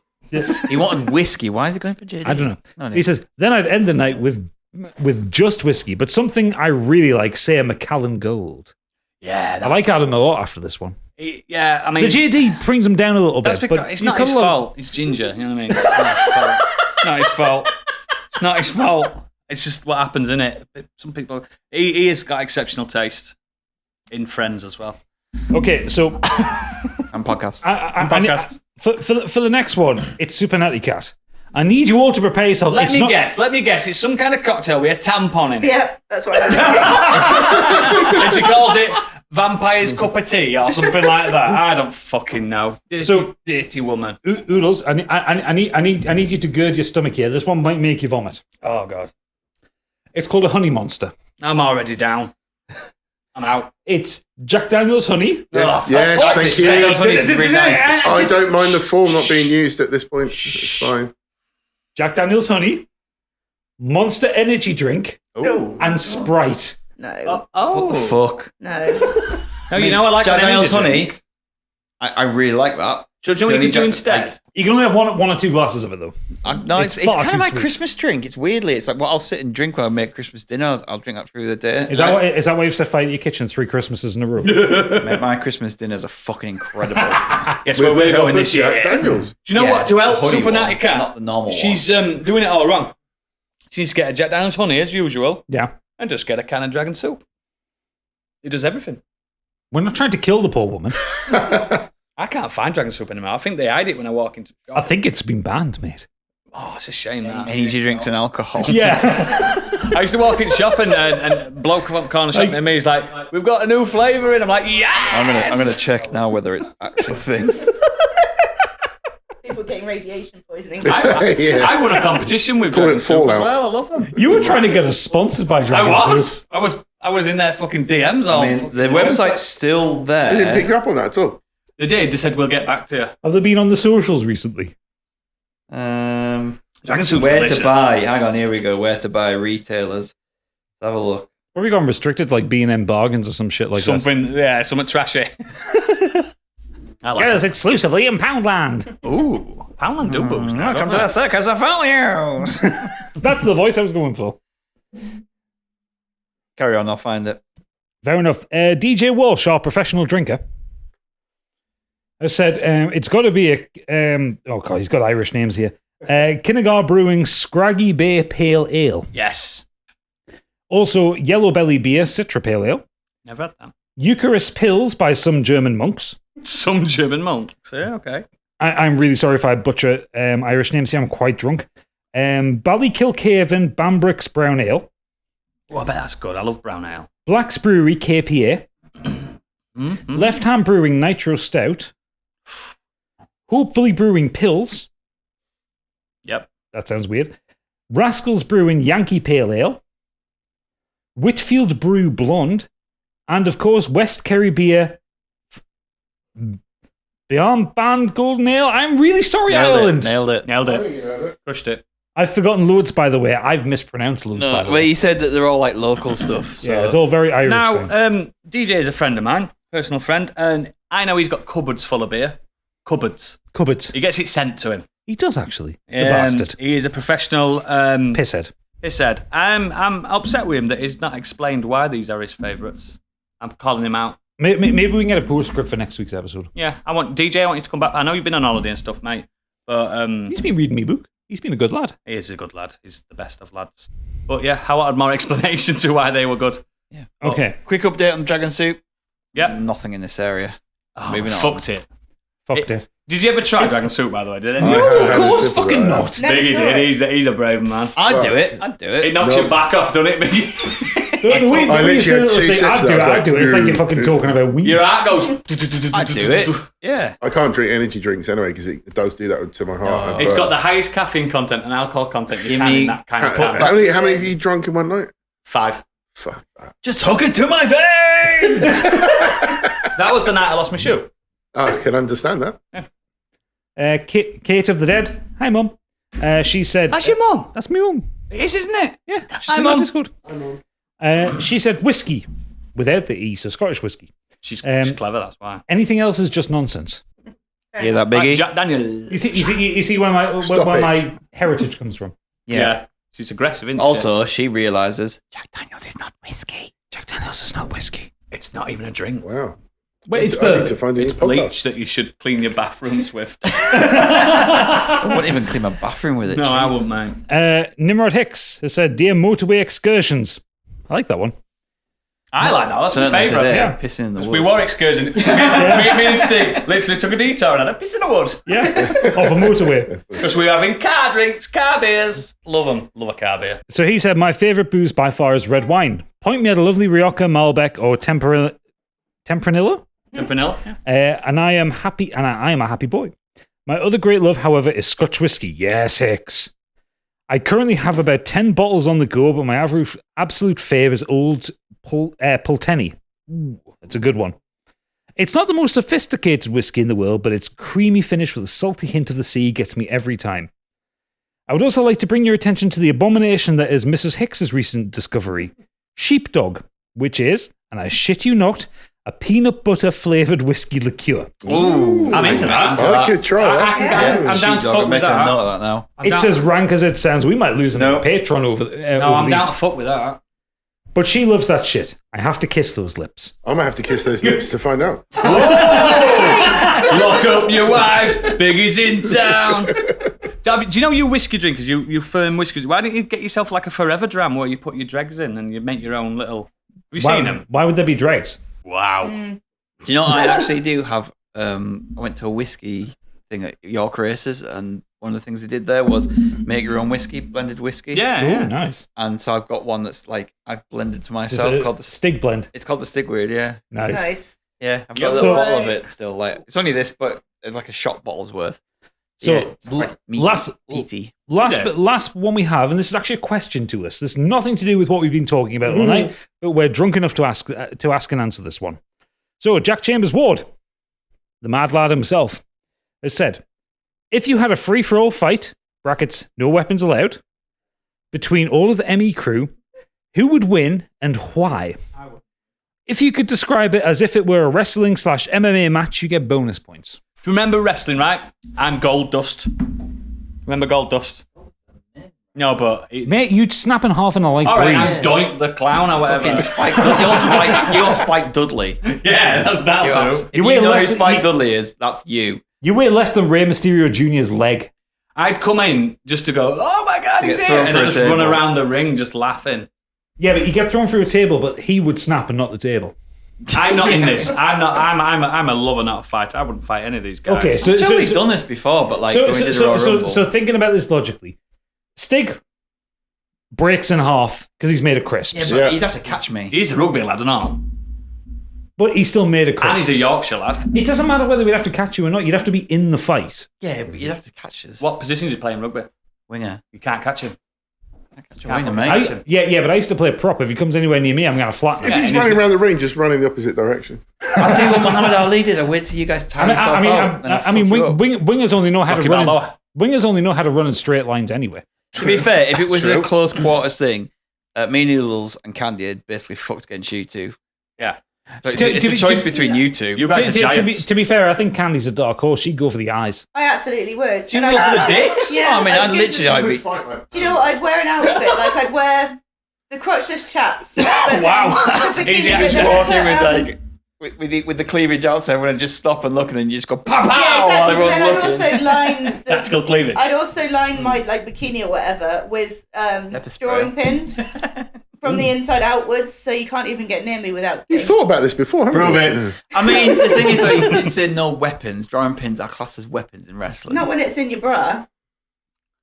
Women are so skilled. They've got such hidden places to stash weapons and stuff.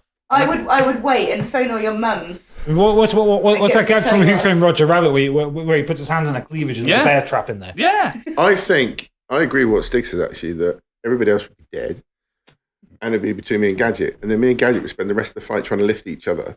And then we'd both die of a heart attack. I'm thinking more. and there'd be no winner. I'm thinking more of a Godzilla King Ghidorah type battle, kaiju battle. Just you two run each other and literally. He's already going to. Imagine you two run each other but with the actual Godzilla noise, it's like. Then the camera pans down the other side of the ring and there's oodles presenting on the ground. We've already got him, Big Zilla and King Gadget. You know what I mean? We've got it. We've fucking got it. This- Gajira. Yeah, Gajira and Big Zilla. Yeah, we've got the kaiju match to end all kaiju thing is, though, matches. Godzilla We'd be going wins. so slow-mo that So that everybody means would it's just Big walk Zilla. off because we still go. It's got to be Big Zilla, hasn't it? You'd have to take your glasses off, and it's time. It's I think And then once we're finished with the fight, we go and destroy Tokyo. yeah. I think As we you're go wanting to with do. Big Zilla, but only because as well that's the best sounding name. Big Zilla's And then we have a winner. There we go. default. He finally wins. Unofficially, it's an That's not my unofficial official poll. win manoeuvre, by the way. That's the end of the feedback. Excellent. Thank you, listeners. Thank you, listeners, for feeding us back. I'm so fucking We're going pissed. to I round can't out even the read end this. of the cocktail and then decide. Yeah, which before- one. No. I think the last cocktail should be for the Patreon listeners because He's such a frugal bastard, isn't he? well, no, it's because it's Biggie's cocktail Shit. and it's destined to fuck us up.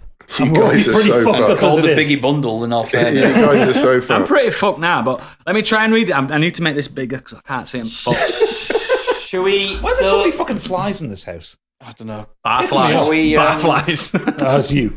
Hello. Right.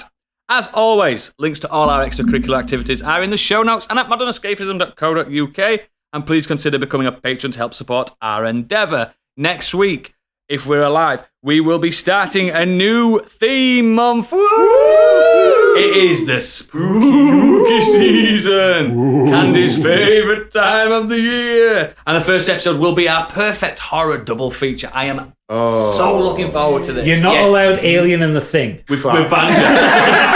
I knew it! What did I I've say? talked about them too much. Think of something new. It's the perfect Prequel evening. to the thing. You've got your honey. Alien Covenant. This is big. Alien Covenant and the Thing too. Oh my god. Picturing, you've got your honey, like, come on, we're going to go watch a double feature. You've got your Jack Daniels in your arm. That's how horror it is, but it's going to be great. I mean, Candy's, she's been down to the 9th circle of hell. You've seen some shit. Oh, I've seen some shit. You're bringing the thunder. Are you bringing Verotica next week? Oh, possibly. I might save that for an even better episode. We'll see. It's the start of Spooky Month. It's a modern escapism Christmas, really, isn't it? It's Candy Christmas. We very love candy the Christmas. horror. Season. We love the horror. So, Also, before everyone should go check out the Do Dragon Streamer Scorched YouTube channel because our mid-season special is out with our lovely guests, the Sequelizers, and a friend of the pod, enemy of Oodles, Monk's Boy. But it is genuinely one of the funniest things we've ever recorded. And Not as thing is, good though, as Scorched Sheep. The thing is, his man, he's got such a good voice. He's got a good voice. Very good radio voice. Oh. he's a radio boy. Oh. But yeah, it's very much worth listening to, even if you haven't listened to Scorched Sheep, because it's a one shot. It's kind of disconnected from the main story. Molo demanded. Yes, Molo does demand it, and if you listen to it, you will understand that reference. But please go and listen to it, because it is genuinely one of the funniest things I've ever recorded outside of the shit that we do. Yes, please, because Gadget spends a lot of time on this. Like, I do a podcast, it takes half an hour. He does a podcast, it takes 5 days to plan. And the rest. Please help him. You don't have to be into Dungeons and Dragons to enjoy it. It is people improvising, and it's lovely stuff. So, if you are a patron, you will see us in the Drunken Green Room. If you're not a patron, why aren't you? We're fucking hammered, and you need to see the shit. Yep.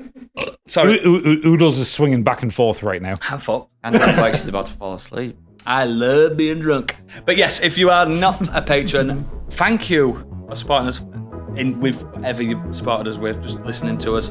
I'm drunk. Good night. Good night. Follows.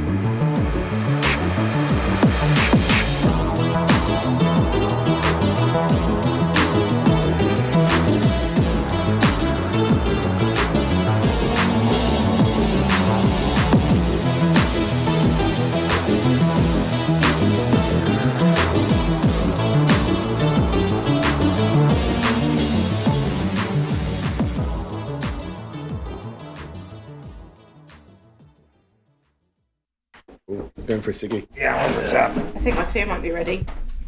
Your poo might be ready. Yeah. I'm so glad we're recording. Thank God we're recording. I really hope you